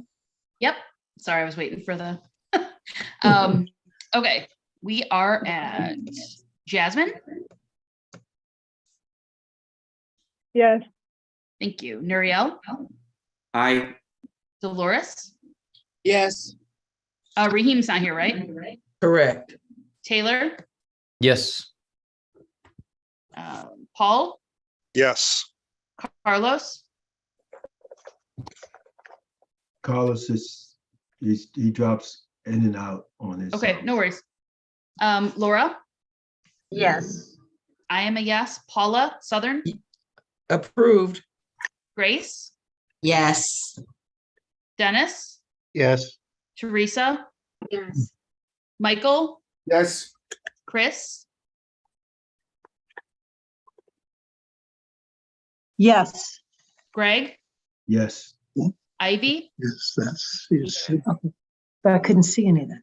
No, you have to, Go down. you have to click this thing. Oh, Bring it gosh, Okay, you have I'm to going- mute. Yeah. Ivy, Ivy, sorry, None of that was available. Yes. Sarah Lacey, Yes. Lizzie, Yes. that's 17. Okay, thank you. Thank you. Okay, motion passes. Great. Okay, oh, that's And 17 because Carlos is our 18th. Carlos didn't vote. Okay, okay.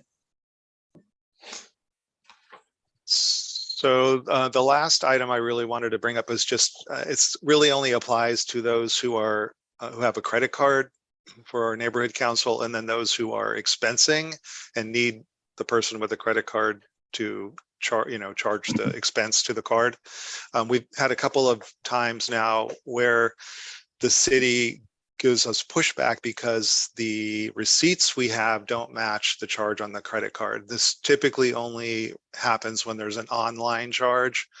I won't go into detail because, I want to do this in the interest of time. If you want to know detail, you can contact me afterwards and I can give you the detail. But basically the request is going forward, when we are expensing or need to expense something, to be sure that we've got at least a draft receipt that we know is going to match the credit card charge, and there won't need to be any kind of revisions. And again, this all happened with online and going to certain vendors online or retail stores online where the issue came up, but it just created a headache with the city to get them to approve. And, I'm exaggerating when I say it was a headache, but it was definitely like too many emails to resolve the issue that didn't need to happen. And that's my pitch for a change in process, or, abiding by a process that will make the city relationship easier for me anyway. Paul, could you just restate specifically what you need from all of us to? Yes. So if you, and this is again specifically anytime you go to expense something, that you will need the credit card charge. Sometimes, well, actually, you know what? I'm going to refer to Laura because I see her hand is up, and she can better speak to this point. Yes, thank you, Paul. What we need to do better is get a pre-invoice that will be exactly matched to the receipt that Grace or I will receive when we pay it on the credit card. And we're really glad that we have other board members doing legwork. I mean, in other words, because I don't think Grace and I, as credit card holders, want to be doing all the legwork. But we've just had some weirdness between, when we have to pay for something in the cart because it's been pre-set up and all we have to do is log in and pay. But it turns out that it doesn't necessarily exactly match the advance invoice. So we're going to start asking for the invoice so that we have the invoice in hand before we hit pay to make sure they're going to match. Okay. So that doesn't apply to every board member, but if you're the board member leading a funding thing, whatever the thing may be, when we're back in person, it may be a purchase of food at a restaurant for us to eat. We'll just talk with you guys one-on-one specifically to whatever the purchase is, but we just can't have these back and forth emails with the clerk anymore. Mr. Loris? I'm confused. If you're purchasing something online, they give you the amount, and they give you the tax, they give you the shipping and delivery charge. And so you're saying that when you get ready to check out, bill is something different? Yeah, sometimes it does. I'll give you an example out of last year. You don't have to mention anybody's name. Just give us an example of what you're talking about. I'm gonna give you an example. When we made a big purchase at Lowe's, It did not state that there would be this minor $25 for shipping, and nobody expected that. But then we had a advancing that didn't match the final thing, and it worked out. I mean, it was approved, but it was just a lot of emails and a lot of explanation. So we're just going to try and tighten that up if we can. And so if you have any questions in the future, if you're going to expense something, just speak to the person who has the credit card, which is Right. Laura and Grace, just to make sure you're aligned, and we're gonna, not have to worry about this issue. And I am done with my portion, I believe, of tonight's agenda. Okay. Okay, so thank you, Sir Paul. All right, next is Vice President's report. Hello, hello. Do I have share capability? Oh, it looks like I do. You do, you do. Woohoo. All right, so let's talk about training. And we're doing pretty good. We do have Raheem that is still past due, and our bylaws state that he has 60 days to make it current, or he can be dismissed from the board. So I have been reaching out to him, and with no response. And finally, I just sent a saying, "Hey, are you all right? Because I haven't heard from you." And he did respond to that, saying he's fine. He's just been very busy. So he needs to get that done this month, and I will be following up with him on that. But speaking of the back and forth, since there was such back and forth over just these few trainings, and I saw all these trainings coming up for 2023, I forwarded each of you a report of what training is coming due next year to see if we could take care of that. In the meanwhile, Carlos has some training coming up that is due funding and code of conduct that must be completed in December or before December. Let's see, what else do we have? We have Greg has completed everything that was due. The ethics funding and code of conduct now are good through 2024. He's got November 2023 for anti-bias, so he's good. And Lizzie has completed the funding, and I got her certificate on that. Oh, I'm sorry, before that, Ivy, God bless her, and I want to commend her. She has completed all of her training. Now everything is good through 2024. She did her last 2 trainings. She sent me the certificates today for ethics and anti-bias. So Ivy is good. Lizzie, what is going on with ethics? That's the one certificate I don't have. Lizzie? I sent everything to you, Paula. Oh, you did? Okay. So let me go back and check. Remember Thank you. So everything is ethics. okay. Ethics was the last one I sent you a couple of days ago.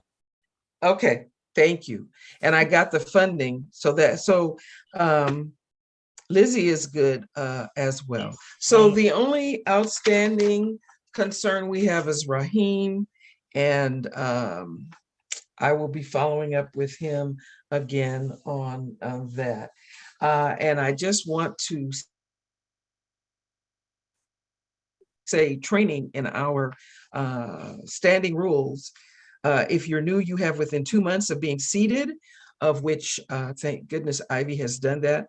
And then when a training has to be renewed, that has to be done within 60 days, or you may be dismissed from the board. So let me just reemphasize that. And attendance, we're doing good. We don't have any problems. We have had absences, we've had excused absences, but then that next meeting they're present. So We have no pattern of absences, and we're doing good there. For example, tonight, out of what, 21, 22 members, we have 18 present. So thank you, everybody. And if you got the notice of 2023 training, please make sure you take care of that and send me the certificates. That completes my report. Thank you, Madam Vice President. Okay, on the items that I want to share with everyone is that we are actively reaching out to fill our vacant positions. We have one vacant position, and so we are advertising that and sending that out. So that will be an ongoing thing. We also stated that there were other areas that we want to focus on based upon the activities at City Hall. And we said that we would work on developing a letter or ethical standards for government officials to send that forward to City Hall, because it's not just a matter of those officials that have been, well, let's just call it what it is. Those that have been caught doing wrong, resigning, and we're calling for their resignation. But we want to be on record as a body to say we want all of our government servants, to include ourselves, to hold ourselves to high ethical standards of service, of putting the community first, being fair to all people, equitable to all people. So we're working on that, and we'll continue to work on the draft and get that out to the executive board to wordsmith and edit. The other areas are based upon what we've seen lately. We're calling on individuals that are interested in any of these two items to let us know so that we can educate ourselves and take a stance on these things.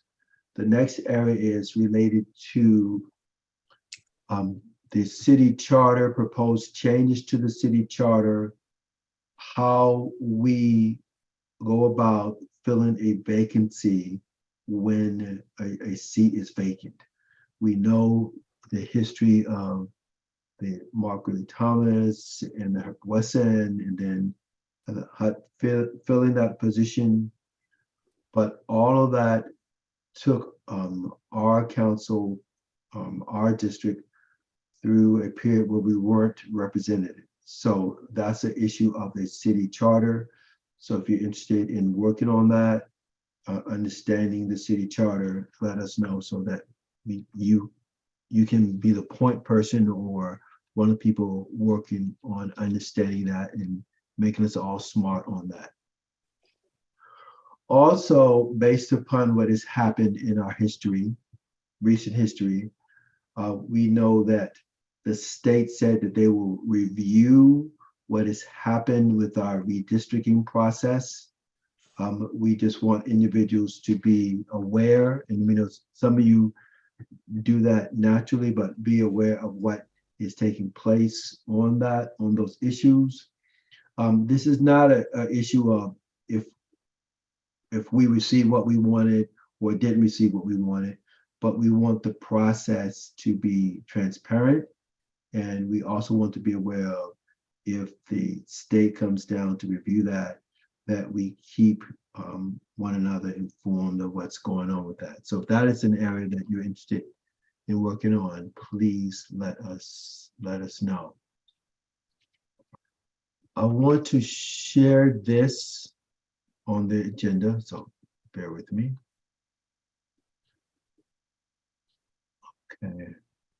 Okay, on our agenda, we have what we're calling a data call for any block clubs or committee that you are a member of. And we have the little QR code there, and we have the little link, the bit.ly link for you to, it'll take you to a spreadsheet where you can put down if you have a block club and when they meet, and then the specific committees that you are working on. We want to have this information, make sure we have accurate information, because really the core work that we do is at the committee level. When we come together, we're just talking about distributing money, but the real work is done at the committee level. So please let us know what committees you are serving on, and then if you have any block clubs, because the work is also done in your specific community. So that's on the agenda, and you can use those links. And that is all that I have. And so with that, we'll go into our next section is our funding request. And the first one is from Helen Kim. And Helen, are you present?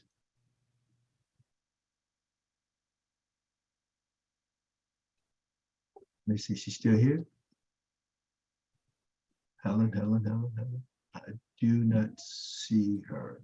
Don't see her picture. I think she left. Oh, I just looked at participants. I didn't see her name. Yeah, maybe it's late. Okay, well that's Sarah Longhay, are you okay with presenting this? So I know she's not present. I know she had small children, but she was present for the meeting. So so Sarah, are you okay with presenting this, or would you? I can, based on what we had on Tuesday. Okay, so let me share what we have. Let me go back. Okay, and this, let me find it.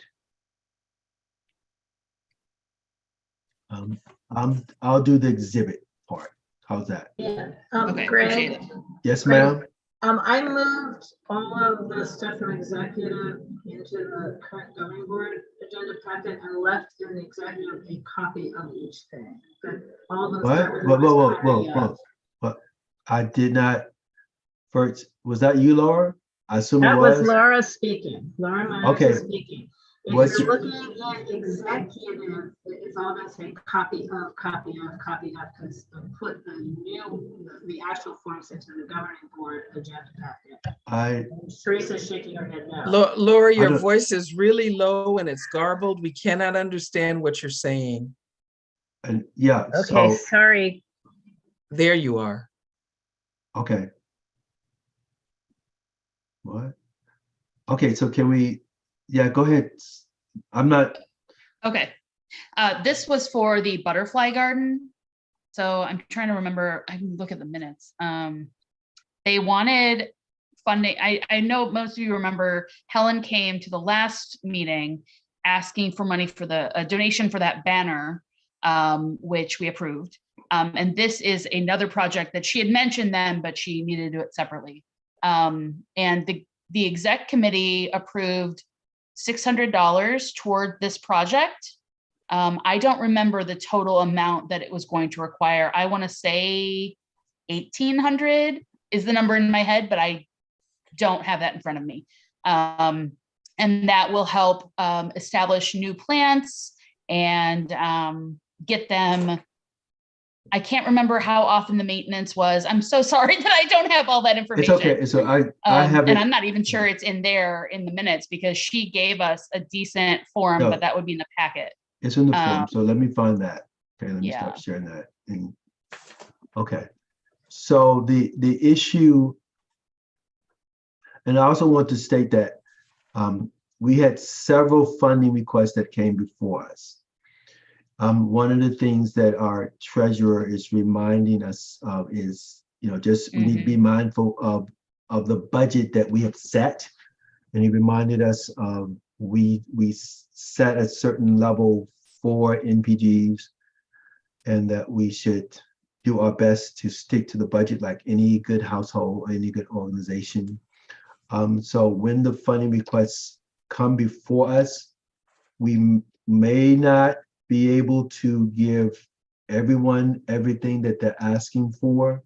Yes. But we are able to support them in some way. So let me see if this. And from what I remember, the main reason for asking for our assistance with this is it is a because that is a science-based school within LAUSD. The students will be using this as part of their research and learning about plants and all of that. So I think that was one of the things she shared with us, if I remember correctly. Right. Okay. And so I have her funding request in front of me, and I will share it. So again, this is the list of items that they're going to put in the garden. This is the total amount that they originally wanted from us. And then, as Sarah said, we recommend a certain dollar amount to give to them based upon our budget. And so the executive committee, viewed it as a good project, a good community project for several reasons. One, it's helping a local school. It's helping, again, being consistent with the priorities that we have with trees and nature and education. We're hitting a lot of our key areas by supporting this project. And then I learned, as a personal note, I learned that the monarch butterflies are endangered species, and we want to have the milkweed and all that stuff. And this school is working on that, and they have a nice potential area that's already lends itself to that. So this is the type of project that it's a win-win for the students, it's a win-win for the school, it's a win-win for the community, it's a win-win for the environment. So based upon that, we made the recommendation for, again, the $600. So we see a few hands up. Teresa, and then Chris. Thank you, Greg. Well, I really wanted to hear what Laura was saying because it was garbled and I didn't understand a word of that. So if she has a comment about this, I'd like to hear it. Also, I did not see this document in the Google packet. So is it in the Google packet or is it in the executive? Is it in this Google packet? I think I'm in this Google package. Yeah. Okay, because I just This is clicked on the Laura link and I trying didn't to see it. Can you Oh, go hear me ahead. now? What I did Yes. today, seeing it not there, is I moved everything that wasn't there into there. If you heard me this time. Yes, I did. Oh. Okay, so yeah, I guess it's there But I did now? it hours ago, so it meets Brown Act. Okay.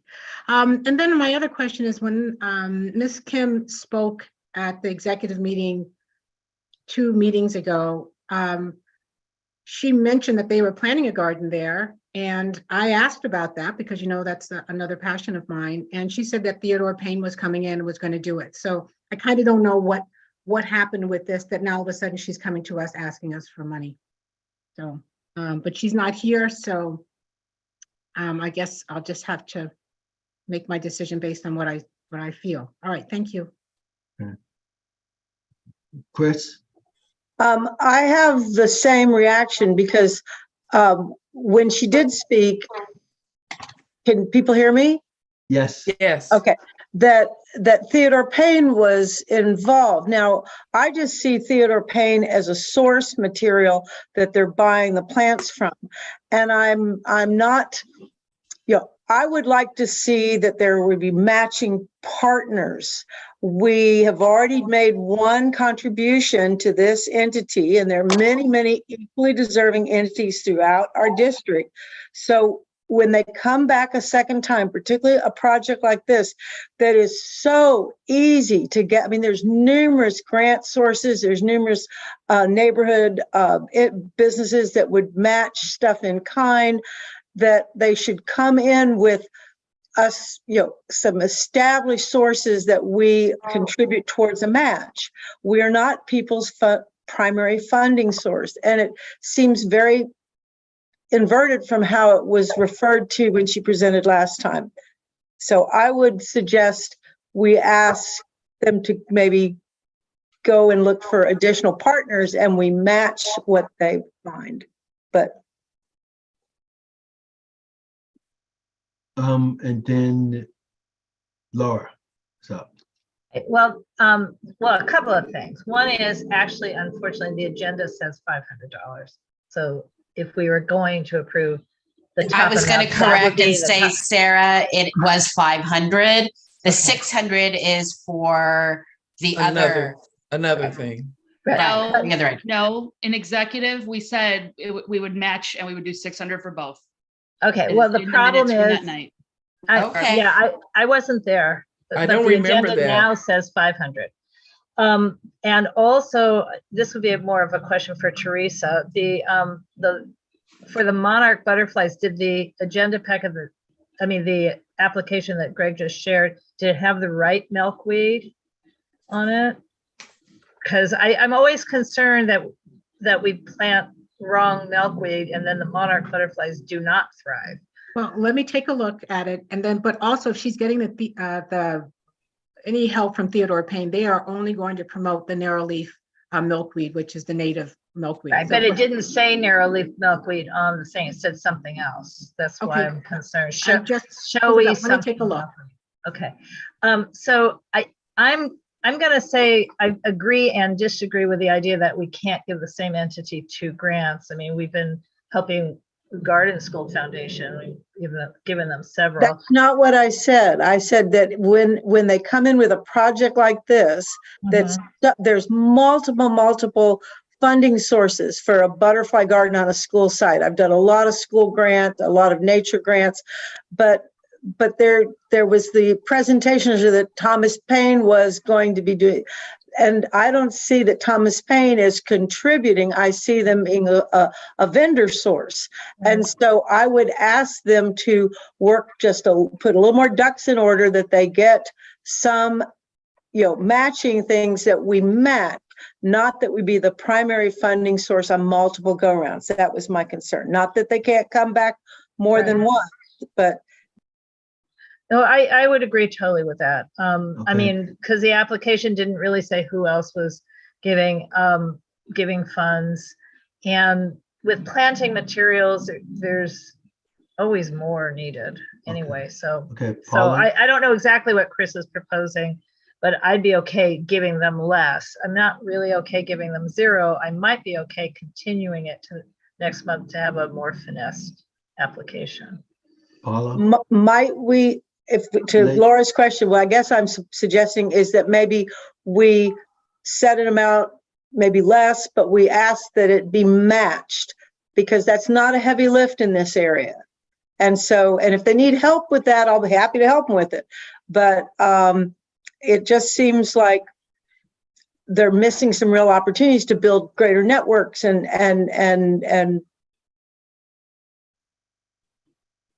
Okay. Paula? I just wanted to comment, they were talking about getting other funding assistance from other places. So the total amount is a little bit over $1,000. And so they will be seeking other funding resources. And I just wanted to make that comment.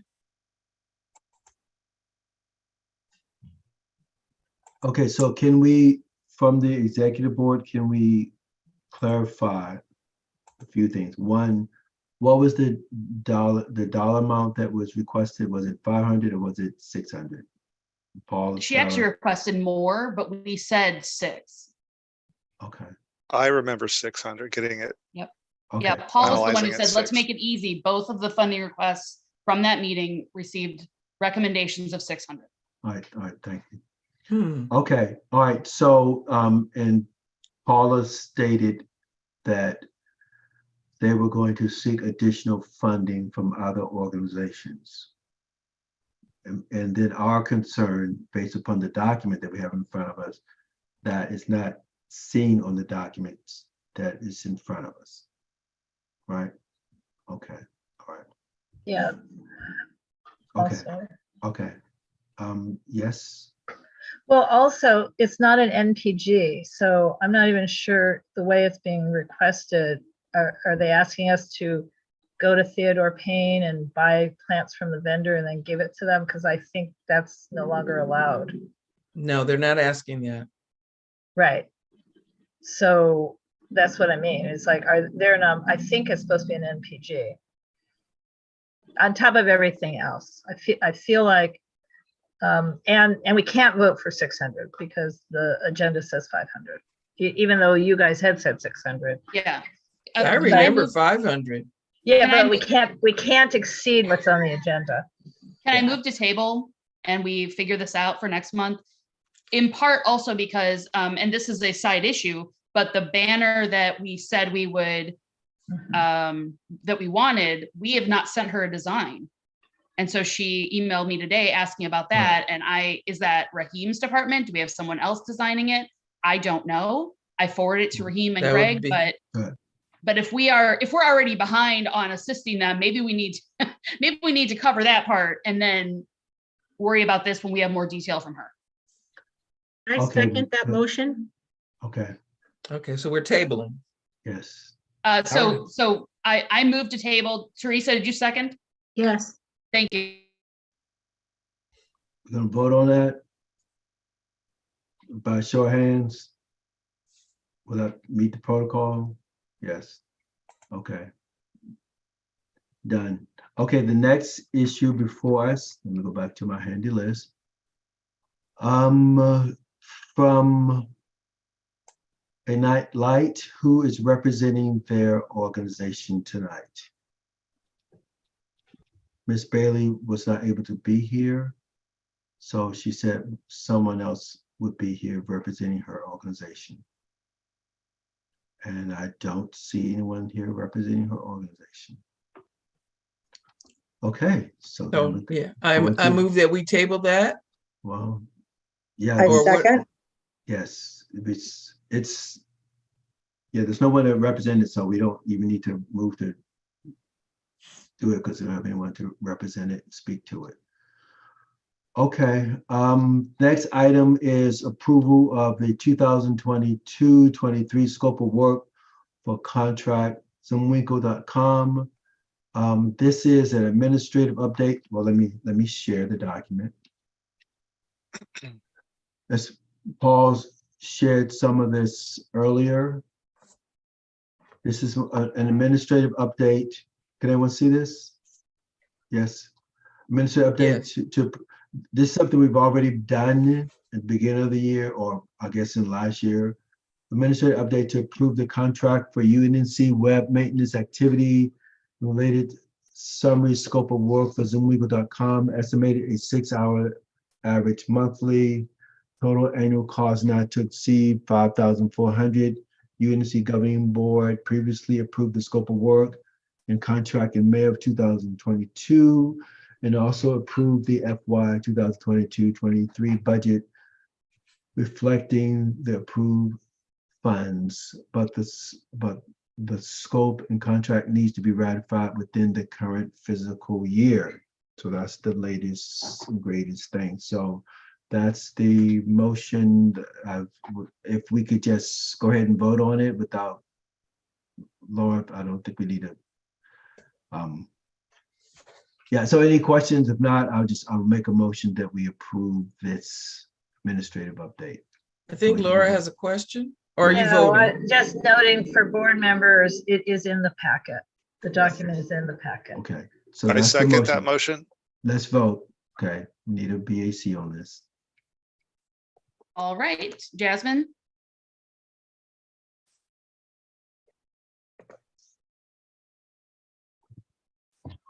Jasmine, are you still here? Nuriel? Do we still have a quorum? Aye. Dolores? Yes. Raheem, sorry, Taylor? Yes. Charlie? Yes. Paul? Yes. Carlos? Laura? Yes. I am a yes. Paula Southern? Yes. Grace? Yes. Dennis? Yes. Teresa? Yes. Michael? Yes. Chris? Yes. Greg? Yes. Ivy, Yes. Sarah Lacy, Yes. Lizzie. Yes. That's 17, motion carries. Outstanding. Our next item is, I will speak to this I have issue. a question. Yes, ma'am. It's related to the website. Yes, ma'am. When I went on our website to click on the calendar, it hadn't turned over to November. I have that same issue. And I think So maybe we should take that money back until they can get the website straight. Very I think good. it's And secondly, the issue about the presentation on the tree canopy, I didn't see that on the website either, unless I overlooked it. on our website or their updates website? all that? Pardon me? On our website or? Yeah. Yes, I'm sorry, not yeah. Okay, I understand. Yes, we do submit things to zoomwinkle.com, who does the uploading of stuff. On the tree canopy, we share flyers and emails on this, but I know that because I helped spread that on Facebook on my webpage and Nextdoor and some other places. But when I went to the website to click on the calendar for the thing, it wasn't there, and then it hadn't updated to November. So I was just curious as to why the stuff that we're supposed to have is not showing up on the calendar. Okay. On my end, let the other members speak. Chris, you're muted, Chris. I went through the whole website today and there was text that was out of date. Things like mentioning Jeff Camp was our president. And there was a lot of, when you actually go into the different clicks and read the text, some of our text needs to be updated and be made accurate. So I just wanted to flag that since the focus is now on the website. Okay. Teresa? Thank you, Greg. Yes, when I reached out to Laura, Raheem, I said I'd like to follow the same protocol that was followed for the Coyote presentation. And the flyer did not make it to our website, and there's some other social media issues that I have too. But last year I pointed out, and I gave a long list to Laura and to, I believe, Raheem. There are a lot of anomalies, as Chris just mentioned, on the website that need to be updated. Now, there probably needs to be a process for that. I always thought the backlog, or the problem was Laura not thinking it was a priority, so it never made its way through. But maybe it's some other problem that's why it's not getting updated. But maybe we just need to come up with the process, and everybody could just go to Raheem and say, here are some things I noticed, and then Raheem can work with them to get those things corrected. Right. Okay. Laura? Yeah, well, I hope everyone didn't think I was the problem. Sorry, but I will say, in terms of the calendar, it is showing correctly on when I log in. So in terms of the calendar changing from month to month, that's really actually usually a function of essentially your own computer, whoever you are, because it remembers the last look it had at our website. So when you log into our website or anybody else's, you usually have to hit refresh if it's a website you go to all the time. And so I refresh all the time. So when I just logged in just now, it's on the November calendar. So that part is more a function of how browsers work versus our website. But it is true, they're not, we do not make zoomwinkle.com, Anne and her team, they are not responsible for providing content. And Teresa, you absolutely provided the content, so I can't answer why it didn't get up. I did the piece I do, and Lizzie did the piece she does, but neither one of us at this moment in time direct the website. So, Okay, so you did your job we did, I mean, we're not paid, but we all did we did our jobs. And, I'm sorry, because it really was a great program today, but I saw it all over the place. And just to make you feel better, on the MailChimp, you had the highest click-through of any post in about 3 months. So Michael, if that makes you feel better. Michael. So I'm listening and I'm asking myself, do we have a problem or don't we? With our website, Pete? We have issues to work through. There have been some revisions, a lot of revisions, redesigning of our website. And it is still a living, well, not a living document, but I understand your point, but I guess I'm just getting around, Greg, to ask the question, because I'm hearing both sides. I'm hearing some dissatisfaction, and I'm also hearing, well, and so my question, I guess, is, do we have a mechanism in place to fix this thing, or are we just now recognizing that maybe we need to put mechanisms in place? I'm just not clear on where we are with protocol. We do have a mechanism to keep it updated. Okay. Now, the other thing with that site was let's QC that to make sure it is working efficiently. I'm sorry, say that again, please. The QC it to make sure that it is working efficiently. Right. And so that's an ongoing thing. So Dolores made a funny comment. I guess it was Dolores. She said, well, maybe we don't need to pay them, if they're not doing what they meant. But I think that struck it. Well, for me, it struck a note. Okay. And so, that's all I'm asking. I'm new to this, hearing this, not quite sure where we are. And I'm just asking an honest question to my fellow board members. Do we have a problem here? Okay. Who she was talking about paying is not the one responsible. Right. Lizzie, you up? Yeah. And I was joking. I know you were joking, Ms. Dolores. Go ahead, Lizzie. Yes, I heard something about social media. The same thing with the Coyote and any other things that are sent my way. I constantly share on 4 or 5 social media pages, including our UNNC Facebook page, our several community Facebook pages, and Nextdoor. So I do a series of sharings. And what I said at the very beginning was, because I did not receive that original request, was that I suggested moving forward to include outreach in the protocol, because it is not efficient if someone else has to send me additionally forward me a request when it could be sent from one place to everyone. Okay. That was my suggestion. Okay. All right. So and also, and I'm sorry, but I need to advocate for the Zoom Winkle team, because like Laura said, they are not providing the content. We are telling them, we're asking them, requesting them what to add, what changes to make. So if we don't have that well set up, then yes, there will be holes in the website. It's as simple as that. Thank you. Okay. So just a point of order on this.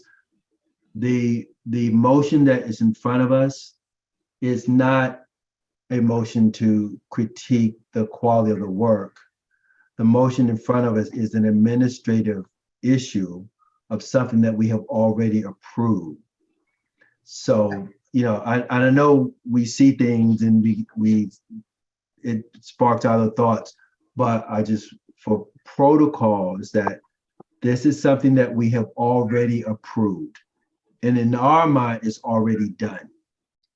The only reason we're discussing it today is because the city said, you got to do it a certain way. So when the city says do it a certain way, it's easier for us to say, okay, and just go ahead and do it. So that's the issue. But I've made notes of everything that everyone said, that yes, we do need to follow up. And yes, I have issues with clicking it and it doesn't go. but that's not the point of that. So I just, if I may move forward with just this motion of just approving this issue. So I believe it was moved and second. And so can we call the question on this, or do we still have any comments? I thought we just voted on that I already. think we voted. We voted on it? We vote, Yeah, and the Greg, we roll was voted on called. Zoom Winkle. We We voted on voted that? on it. Okay, good. Yep. But now that we, I don't remember the. Hey, You it's got been it, a long kids. week. Don't worry about it. but Greg, Yes, ma'am. now that we voted on it, I still think it's important that we have the product that we're all going for.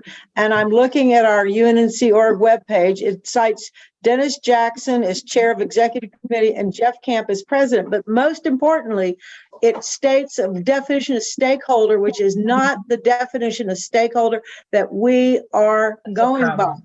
And that's a big problem because this is one of the major, like, first handshake potential Absolutely. interfaces with our community. And I think it is important that we are aware so we know what we need to fix. And that's all. Thanks. Okay, and so to recap that, our basic protocol is that if anyone sees anything that needs to be fixed on the website, to send that to the communication committee, specifically Raheem, and then Raheem will work with Ann to fix it. I also heard that when we're sharing information, this from Ms. Lizzie, that we would share information out through other way, through MailChimp and for the website. But since we also are going to stress all of our social media, that Ms. Lizzie has requested that we include her because we actually just send things out on Facebook. So I see those are the takeaways that I have from this. All right. So that's the protocol on that. And I know there were other hands that were up and went down. Taylor had his hand up and put his hand down also. Okay, so the next item, I don't know how I missed that vote. I don't know where I went to. Did we go to? It's the MailChimp next. MailChimp. Okay, the next thing, and I said I represent this. Okay. So since we're doing such a good job of sending information out to our community, and since MailChimp has cut their free stuff in half, and everything costs some money, we have a motion before us to, hold on, let me share.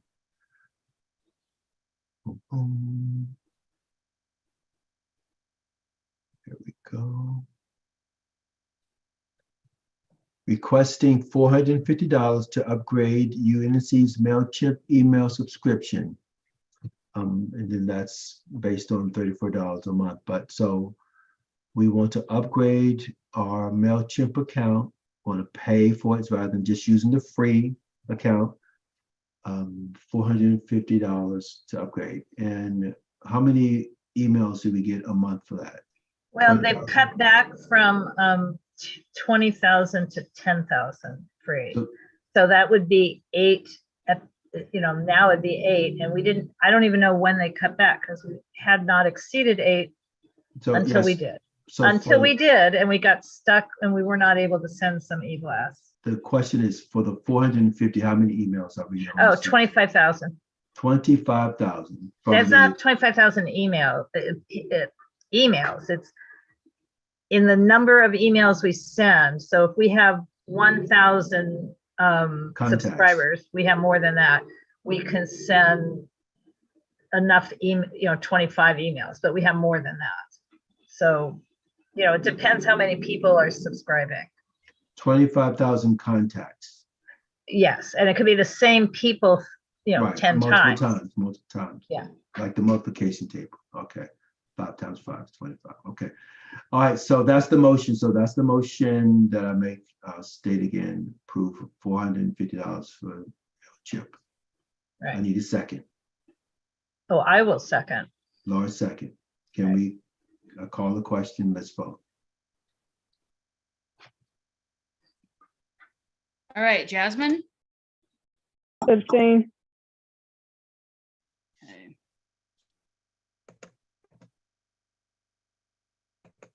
Nuriel, Aye. Dolores, Aye. Taylor, Yes. Charlie, Yes. Paul, Yes. Laura, Yes. I'm a yes. Paula, Yes. Grace, Yes. Dennis, Yes. Teresa, Yes. Michael, Yes.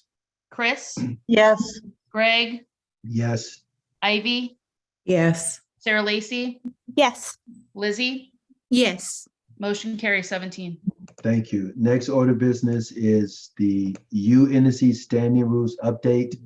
The only thing that we had to do was to change a few words in the text. We had already voted to approve the document with just changing those few words. So we just want to highlight those changes that they were made, and then we will vote on approving the standing rules. Do you want me to share that, Greg? Yes, please. So let me give you capability of doing that.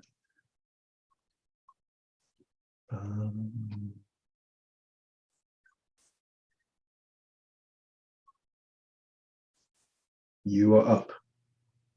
Okay.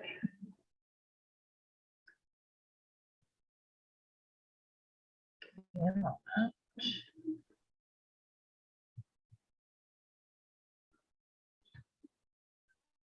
And let me know if you can see it. We see it. All right, so I apologize because I made one additional change that no one asked for.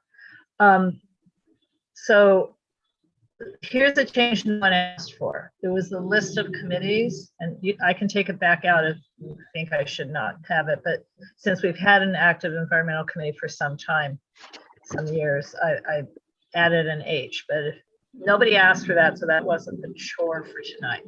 What was the chore for tonight was to add the definition of stakeholder.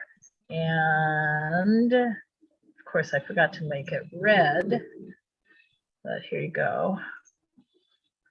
Now, this is from our bylaws, including the thing that the city inserted into our bylaws, which we might want to take out or might want to keep in. So in the, we were asked to define what is a stakeholder. So copy and paste out of the approved bylaws. A stakeholder is defined as any individual who A, lives, works, or owns real property within the boundaries of the United Neighborhoods Neighborhood Council, or B, is a community interest stakeholder who declares a stake in the neighborhood, and I'm sorry about the grammar, who affirms, should be and, who affirms a substantial and ongoing participation with a community organization within the boundaries of the neighborhood council. I think I lost a few words. Sorry, we'll just, the motion would be to approve it as per the bylaws. A community organization is an entity that has continuously maintained a physical street address within the boundaries of the neighborhood council for not less than 1 year, and that performs ongoing and verifiable activities and operations that benefit the neighborhood and is located within the NC's boundaries. Again, it's a little redundant. A community organization can be defined as, but not limited to, educational, nonprofit, and/or religious organizations, parks and recreation areas, public safety organizations, environmental organizations, medical health organizations, libraries, religious institutions, again, the redundancy, service organizations, or other at-large entities. A profit entity shall not qualify as a community organization. And then this sort of little parentheses, the definition of stakeholder and its related terms are defined by city ordinance and cannot be changed without city council action. See Los Angeles Administrative Code section 22.801.1. So again, this was a copy and paste. I think we could eliminate the redundancies. I don't think we have to say religious organizations and religious institutions, for example. I mean, we missed it on our bylaws, but we can handle it here. So that was the big change that was asked for. And the one, you guys can tell me to take it out, that I added was adding that one committee. And otherwise. And there's a few mays and shells also added it. Yeah, yeah, well, I'll point them out. Yeah. Yes, but I had added those last month. So instead of saying a board member in question shall be called before the executive committee, we changed that to may be called for removal if they violate, don't go to their block clubs. We just wanted to make it a little softer, but make people know they can be called. And the other one was about the parliamentarian, where we changed shall to should, since no one has wanted to be the parliamentarian for a while. So we thought not having shall kind of things. And then the computer doesn't like himself, herself, themselves. So if anyone has a better way of saying that, is it themselves? But I think themselves is the new gender neutral phrase. Someone can help me with this. Yeah, in other words, the program thinks themselves is not a real world word. Got it. Okay, so we're good on that with the presentation part, Laura? I'm done. Okay, I make a motion that we approve the standing rules as presented to us today with all edits. Teresa has a question. Yes, just a quick question. I just want to make sure, Laura, that this is exactly what, if someone were to question, bring up a question during planning and zoning and the statement that we make about stakeholders, that these two are one and the same. These two are one and the same. It's just unfortunate that in the bylaws, we have these couple of redundancies or ungrammatical things I would like to fix, if that's okay with, others. Again, we don't need to say religious twice. Yes, you know the point I'm trying to make, because I don't- I was the one that asked for it. Yeah. Okay, thank you. I second. This basically says what we need, and I think we need to move on. All right, let's vote. Is this a BAC? Yes, it is. Let's see. Jasmine, Yes. Nuriel, Aye. Dolores, I'm sorry, but I don't think anybody's seconded the motion. Paula Yes, did. Paula did. Oh, Paula Paula did. did, I'm sorry. Okay. Yep. No worries. Taylor, Yes. Charlie, Yes. Paul, Yes. Laura, Yes. I am a yes. Paula, Yes. And did Grace? Lizzie vote? She had a question, but did she vote? we haven't gotten to her yet. Okay. Dennis, Yes. I'm sorry, did I say Grace? You did, and I said yes. Okay, thank you. Teresa, Yes. Michael, Yes. Chris, Yes. Greg, Yes. Ivy, Yes. Sarah Lacey, Yes. Lizzie, Yes. 18, motion carries. Outstanding. Okay, the next thing I want to point out is related to a few things. We received an email from Gibson, and it's entitled the Legislative Summary. It's like all the things that the city has made motions on and board city motions on. This relates to our CIS committee, which right now is inactive. And we do have CIS that we approve. But what I want to highlight here just for a few minutes is that I encourage each of us to read that, because that is where we can express our voice and our concerns.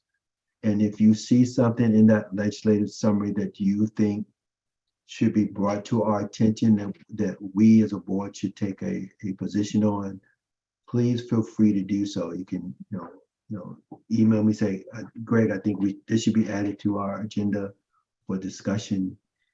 But that is a very good document for him or his team to provide to us, and it's very useful. And I don't want us to miss out on the value of that. So that was all I wanted to share about that. But it's recurring in your email, so just be aware of it and take a Saturday afternoon and look at it every once in a while. Okay, so the next item on the agenda would be Committee reports and communication is not here, so then planning and zoning will be up. That would be me again, wouldn't it? Hi. Right, because John's not here. So what's going to happen is I'm going to share the two specific items, and I think Teresa, you're going to do the partial update because I am recused. Okay, thank you.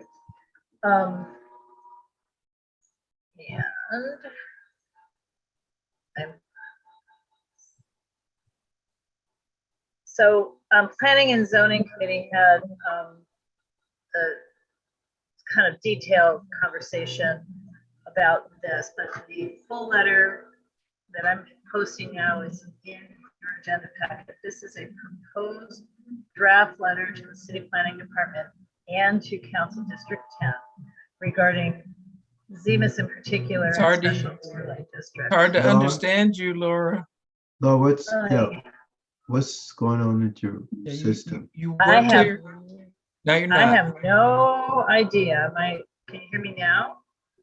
Better. I haven't really moved. Here, let me stop the share because I need to look at the audio thing. And I'm sorry. It's like you're talking through a pipe, Ugh. I'm going right? to. I mean, yeah, it's reverberating. Can you hear me better if I Yes. click it? Well, why don't Okay, I 'cause- share? Well, I can share what's on the agenda because right now you're clear. But I think Yeah, but I also just changed the suppressed background noise to a different setting. that's fine, but yeah, I just want to move forward. So if we have Okay. we have the If thing I on the share agenda. the screen, Teresa, do you want to explain what we had done? Okay. I mean, it was a little complicated, but I'm Well, obviously. we can hear you now, Laura. At least there is some background noise, but at least you're clear. Before you were very muffled. Okay, so I changed the settings. Basically, and we've been talking about this for a couple of years, we're asking in this letter to the Director of Planning and a whole bunch of other people, including Council District 10 people, to change Zemus, which is the online system that everybody checks to see what is the zoning, when was there the last sale, what's the assessor's description of a property, what are the building permits. Zemus has a lot of information. It's the zoning information map something system. And when you click on any of the overlay districts, not just the character residentials, but the CPIOs, the redevelopment plans, the Crenshaw Boulevard specific plan, you click on any property in any of those districts, and you go to the section called historic preservation, and it says no when it should say yes. And we're having problems where demolitions are being approved, where permits are being approved. What we used to call it over the counter is now an internet permit without clearances.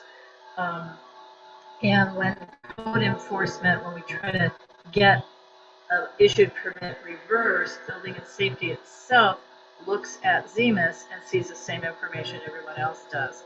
So it's a disservice to people even contemplating buying a property if they can't get complete information. This is something policy staff at the planning department has been asking for, and their requests are falling on deaf ears. We've been asking for it, but for some reason at the top of the chain, or the pyramid, I guess, better way of saying it, they just won't change these listings. So this letter is essentially saying, please change it. And again, it's in the packet. I mean, I don't know if you want me, especially since you can have a hard time hearing me, to read the whole thing. But that core, we were saying UNNC believes the easiest and best solution to these problems would be simply to change the no in Zemus to yes for all CPIOs in South Los Angeles and West Adams, Baldwin Hills, Leimert. So that's 50 or 60,000 parcels. And then but change it to yes. And then when you click on that yes, you jump to a page that right now has 3 columns. And we're saying add a 4th column for all of these overlays. And then simply when a person gets to that column, it says contact, and it would be the relevant entity, not give all the information, just contact this person. And, you know, this came to the forefront on the same, on October 15th, so the same day we were all at other events, although that was actually a solution rather than a problem, because Planning Department of Building and Safety and CDC were all there at Martin Luther King. The Taste of Soul event. So a planning department person went to 1829 South Gramercy Place, which suddenly was 45 windows were delivered there to change out the historical, and he got it stopped. But staff then tried to rescind the permit, and Building and Safety said no. It says it was historic. So that's what this letter is about. Okay, taking too long. Paul has his hand up. Well, that was what I was going to point out actually, is that just with the quality of the sound, I mean, I read the letter. I'm convinced, unless others have questions, I'd like to make the motion that we vote to approve. And I second. Oh, and Teresa seconded. That's even more appropriate.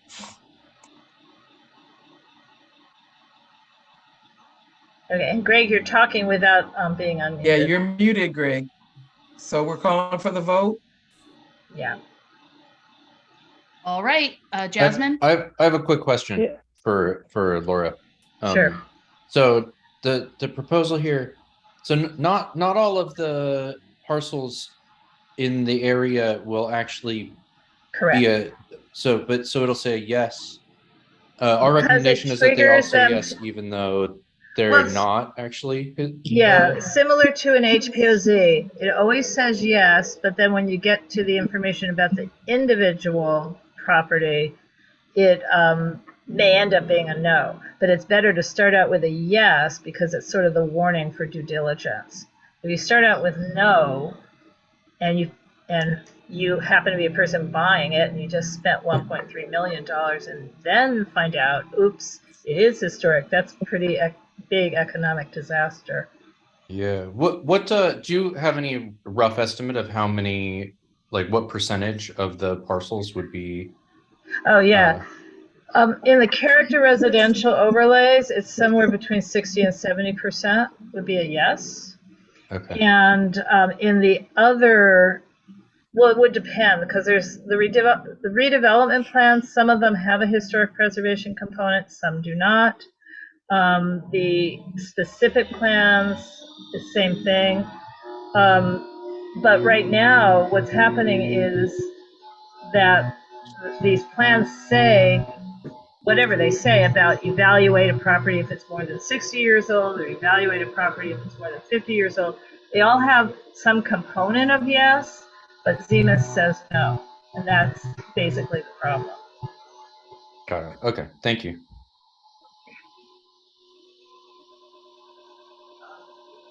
Are we ready for a vote? Yes. Thank you. Jasmine? Yes. Nuriel? Aye. Dolores? Yes. Taylor? No.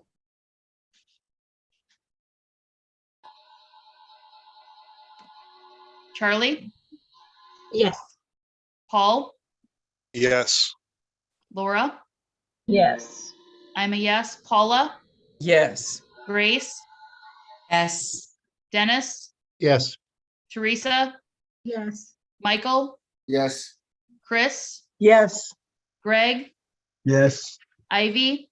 Yes. Sarah Lacey? Yes. Lizzie? Yes. Motion passes 17. Laura, mute yourself, please. We still got background noise. She sounds like she's being kidnapped by Yeah, aliens. aliens. We hear She's spaceships in sound. outer space. Yeah, she's in a spaceship. Okay, well, this is unfortunate. Maybe Chris can, I'll share the screen and Chris can talk it through. This is about the red curves. Are you able to do that, Chris? This is, what's the next one? I'm sorry. The Sarah Letts. Yes, yep, Red curves. red curve. Red curve. Let me share the screen and then I'll turn my voice off.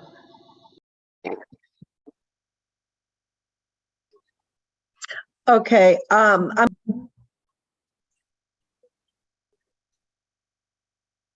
You're muted, Chris. so I am. Yeah. Thank you. Okay, try to make it really quick and dense and to the point. The Gramercy housing project that was built on Washington Boulevard on the north side where Gramercy comes in, when it was brought in, there was the understanding that the curb in front of particularly the commercial down first floor retail would be available for street side parking. There was various requests, but the understanding was it was a gray curb and it would stay a gray curb. There, instead, as the project was moving forward, the city came through and red curbed everything except a small area in front of the bus stop. We're asking, basically in this letter, for the bus stop to be relocated about a half a block away, and that the gray curb be restored on the north side of Gramercy so that the commercial space would have curbside parking or relatively short-term parking available. That's the basic nut of it. And this letter goes into some of the details, but we're asking the street services to remark the parking on the north side of Gramercy for parallel parking at the curb. No, I'm sorry, north side of Washington.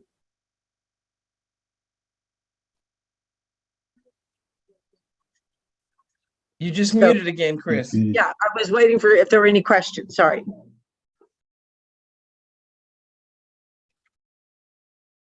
None. I don't see any questions. All right, so who's making the motion? Planning and Zoning Committee, Laura moves to adopt the letter as presented. And Chris will second. Okay. Vote.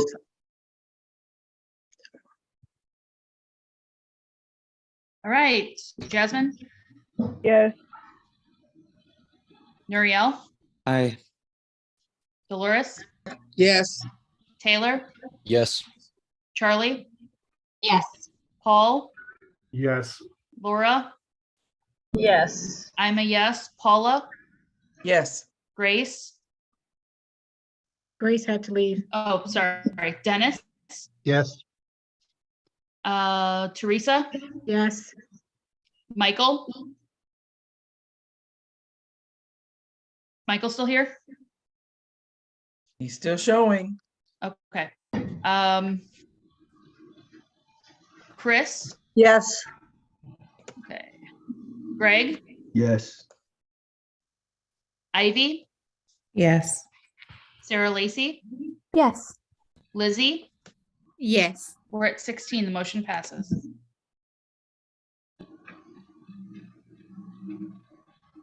Okay, so I'm recused from this update on 1848 Gramercy. If someone could text me when. It's like 15 seconds. So you don't just mute. Yeah. Just to give you an update really quick, everybody. The city planning commission hearing for 1848 Gramercy was continued at the request of the developer. It was continued until December the 8th. There was no action taken. John was there. He was actually in queue to speak, and then they canceled the motion. And there were a couple of others of us there to also speak as individuals in the community, but it has been continued, and we're waiting to see if the developer comes back to us or makes some adjustments to his request for that site. That's the update. Okay. All right, next order. Any questions on that? All right, next order of business is election report from the election committee. Yes, hello again, everybody. So we had a meeting with the communications committee on our proposal for a campaign between now and probably around mid-December, where which is when the recruiting for candidates would take place mid-December. So between now and then, we would like to release a campaign to raise awareness about the UNNC among the community. So I just came up with this idea. We will try it to create a hashtag titled UNNC at 20, taking advantage of our 20th anniversary. And what we would like to do is to create an asset, a digital flyer that would accompany just a blurb, a fact about UNNC. So sort of like, did you know that? And a series of 20 facts about UNNC that we would be sharing on our social media, maybe MailChimp, every 2 or 3 days. So 20 facts that would create a buzz and awareness about the neighborhood council. That would be one proposal. Also for the campaign itself, for the elections campaign itself, we are requesting that a campaign is based on photographs of our actual stakeholders, working, playing, pictures of our buildings, landmarks, so that instead of the silhouettes so we're moving forward with that the overall look of the campaign. As far as, well, we had our elections administrator. I will try to find out as soon as possible if the library site, the room, the community room has been booked. That is a priority. Do I do outreach? Yes, please. Okay, so for outreach, we had a very successful Taste of Soul event. We had rain that day, and we had another community event going on with a Garden School Foundation. But as far as Taste of Soul, I would like to thank Corinne, Greg, Grace, Dennis, and Sarah Lacey for helping to the success of our booth. Many stakeholders came by in spite of the rain. We had our neighborhood prosecutor, Tria Strozer, visit us, Danielle Mera from City 10, Mr. Danny Bakewell, the founder and creator of Taste of Soul, also stopped by, took a picture with us. So it was a fun event, and many stakeholders, like I said, came by and took advantage of the swag and learned about the neighborhood council. I'm not sure about the Garden School Foundation. I know that Laura and Charlie Pop were there, and I know that the rain might have caused a little problem for their event. What else? Oh, so at this time also, I would like to share, if I could share screen, please. Okay.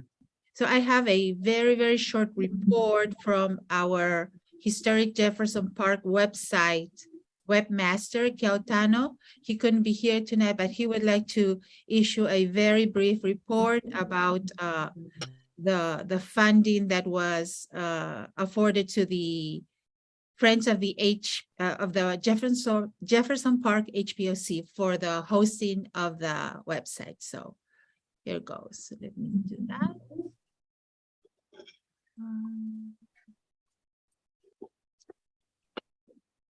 Okay.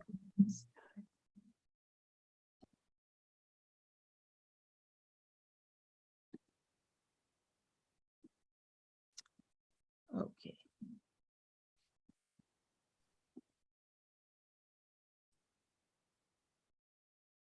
Nothing yet, Lizzie. Yes, I am trying. Okay, let me. All right, it's gonna be on video. Oh, nice. Hello and good evening, members of the UNNC. My name is Keal Tano and I am a resident of Jefferson Park and a member of the Friends of the Jefferson Park HPOZ. I am here representing my group to express our gratitude to the UNNC for all of the support you have given us as we strive to be a resource for our neighbors in regards to the historic preservation of our community. Welcome to Historic Jefferson Park at www.historicjeffersonpark.org. Many years ago, our organization wanted to have a centralized location that would make it easy for our neighbors to access information about our neighborhood and search the Jefferson Park Preservation Plan digitally to find information that would be pertinent to them. So we set off to create this website that has been up and running for the past 3 years.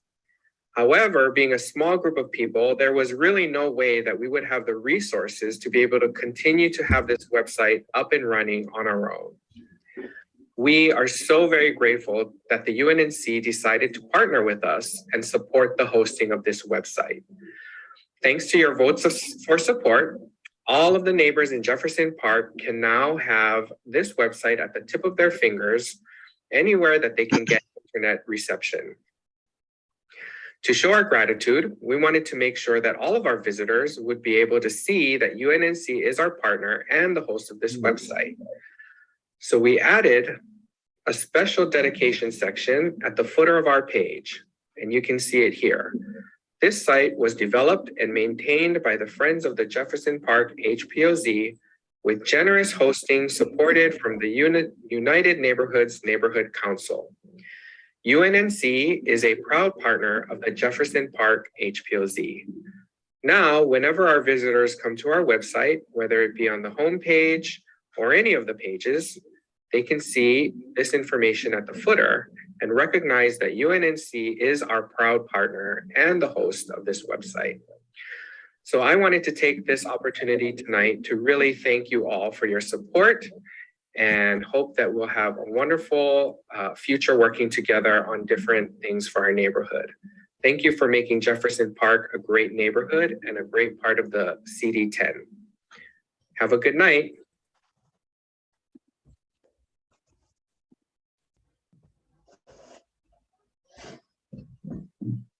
Lizzie, you have 2 hands that are raised. Yes. Mr. Lawrence? Oh, Lizzie, I wanted to ask if there were, you said that you had a picture taken with Danny Bakewell. Were there other pictures taken? And if so, are you going to post them on the website? I'm sorry. The sound was cut off, so. She's talking about the pictures taken at the Taste of Soul. Are you going to post them? Yes, I will post them. Yes. Oh, I think I already did, actually. On the website? I believe, on the website, no, on social media. So, yes. Okay, I'll send it to them. I think it would behoove all of us to keep our momentum going with the outreach for UNNC is whenever we have an event, if pictures are taken, they should be posted on our website. All right. I will send it to them. Thanks. Next is Greg Jackson, whose hand is up. Yes. I recognize myself. Lizzie, can we, in addition to having our name with the text, can we have our logo on at the bottom of it? Sure. Okay, thank you. Sure, I will arrange for that. And also, the group would love to show the website at a future presentation. Maybe, I don't know, a 15-minute presentation before the government board meeting. Sure, all right? That'd be fun. Yeah. And a link added to go to unnc.org. I believe that was a link. Oh, okay. Yes. Yeah. That replicates exactly what I was going to say.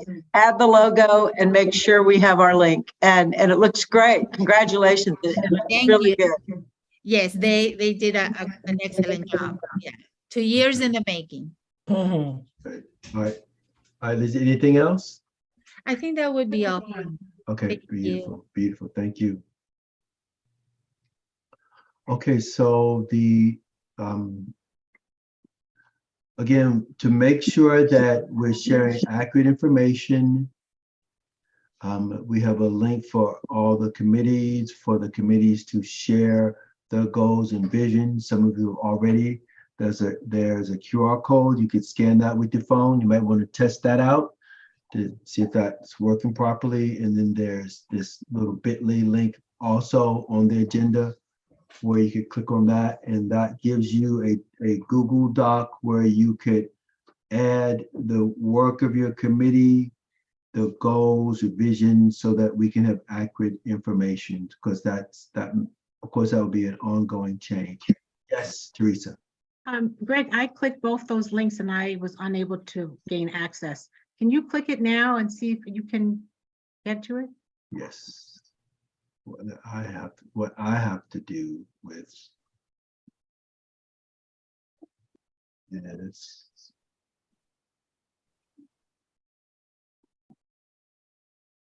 Or maybe I can just it. get it from you for another Yes. time. It's okay. All right. And okie doke. All right, so let me see, what else do we have here? Old business. Any old business? I have a question. Yes, ma'am. The CIS committee didn't give a report, but I wanted to know if the information I sent to you for the committee was taken into consideration, and if so, what was the thought on the digital thingy from the city council? You don't know what I'm talking about, do you? I do. I know we had a one about the traffic that was submitted, but the digital one, no, I do not recall that one. Okay, I sent you an email for the CIS committee to review. There is a file on the city council's agenda to approve digital advertisements throughout the streets of Los Angeles. Oh, I saw that. Yes. And my concern was the safety of that, because people are already on their phones, and if they got movies showing on these digital things, marquees along the streets, that's distracting to drivers. So I thought maybe that might have been a CIS that we would be interested in commenting on. Okay, and again, since the CIS committee is kind of like inactive, it's like we need to have like individual champions of it. And then, so I suppose that for now, if we have things like that, then we will draft up what we want and bring it to the entire board and say this is what we want to do. But I'll look for that, Mr. Lawrence, and work on it. I'll look for all your emails. Okay. Yeah, but I remember that one. Okay, so any other old business? We have 3 hands up. Okay. Laura. Yeah, I think what we've been doing, because we don't have a CIS committee, is the permanent committees that are in existence are sort of taking different issues on. So the one that we just discussed, the digital billboards, they've been approved, but they're not approved, and it's this weird situation, but it's sort of a land use, building and safety CEQA issue. Hard to hear you. Well, if you want planning and zoning to agenda it, we can. That's all I'm saying on the billboards. Okay. Okay, Lizzie. Yes. So I know that Grace left, but Dennis is here. So for the November 13th event, the safety fair, I believe we still might need some volunteers. Dennis, can you confirm, please? The safety event at Exposition Park? Yes, thank you, Lizzie. We could use a couple volunteers, particularly for the afternoon shift, a 2-hour shift from noon to 2 p.m. And that's at the Green Lot over at the Exposition Park. Okay. So if I'm in town, Dennis, I can man noon to 2. That's great. We're going to have a pop-up booth, and we'll see. That would be super. Okay. Now we thank you. added 2 more hands. We have, oh, Lizzie, your hand is still up, or are you done? No, I'm done. Thank you. Okay, Teresa? Thank you, Paula. I just want to piggyback on what Dolores was saying about the digital signage.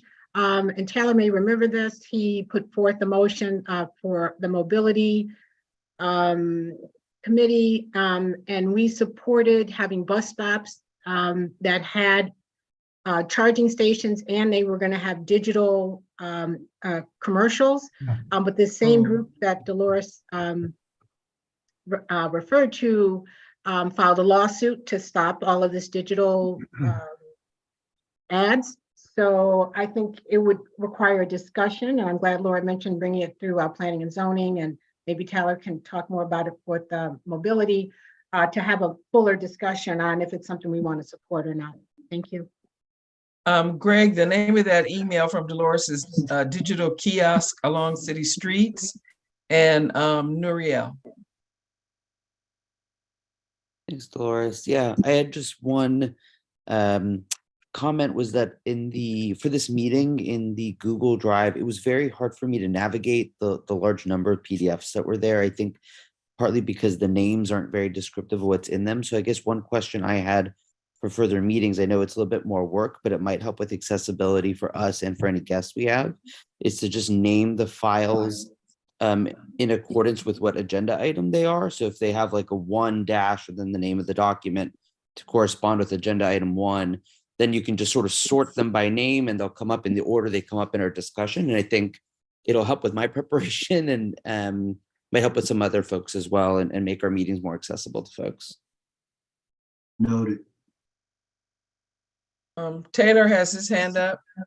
Yeah, I'll just comment. Thanks, Teresa, for bringing that up. Yeah, so the story behind all this, which I think many of us know, is that the current contract with JC&Co, who manages the bus shelters in LA, is expiring, and the city is implementing a new contract.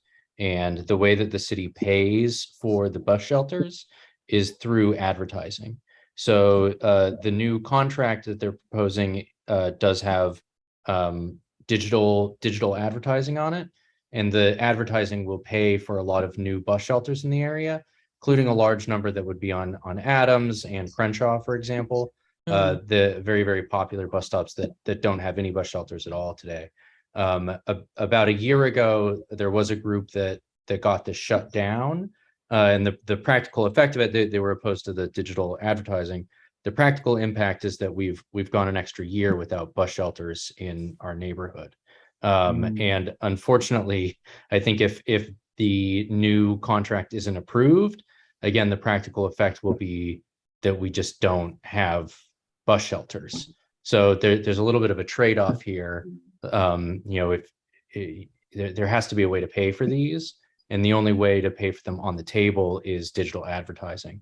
So I think we should have a discussion and think about this before we, it's fine enough to say we don't think that these billboards are, we think they're visually offensive or they're distracting or they're too bright or whatever it is, but there really is a trade-off to be made. Thank you, Taylor. Yeah, of course. Greg? Outstanding. So that being said, we are at number 10, and that is our adjournment. So I thank each of you for your time and your service to the community. It's an honor working with you. And with that, I bid you all good night. And a good time. Hold on, real quick. I just wanted to say to Taylor, when I read the motion, it just said distributed through the streets. It didn't mention the shelters. That's why I questioned it. Yeah, I think I don't really know what the agenda of the group that has been opposed to these is, but they've conveniently not mentioned that the advertising pays for bus shelters. So Right. Okay, um, thank you. Good night, everybody. All Good right. night. Good I night. have a quick question. Greg and Paul. Yes. The extra money that we have in the budget right now, can we buy Powerball tickets with that? You know, what? let's form a committee of no Yeah. one to consider that. Let's form night, that committee. everybody. Thank Let you. that committee form. night. Good night. everyone. Good night, Good night. everybody. Good Good night. Good night. Thank you, Greg. All right, Bye, thank you. everyone. Thank you, Teresa. Done. Okay, so that's stopped, and now we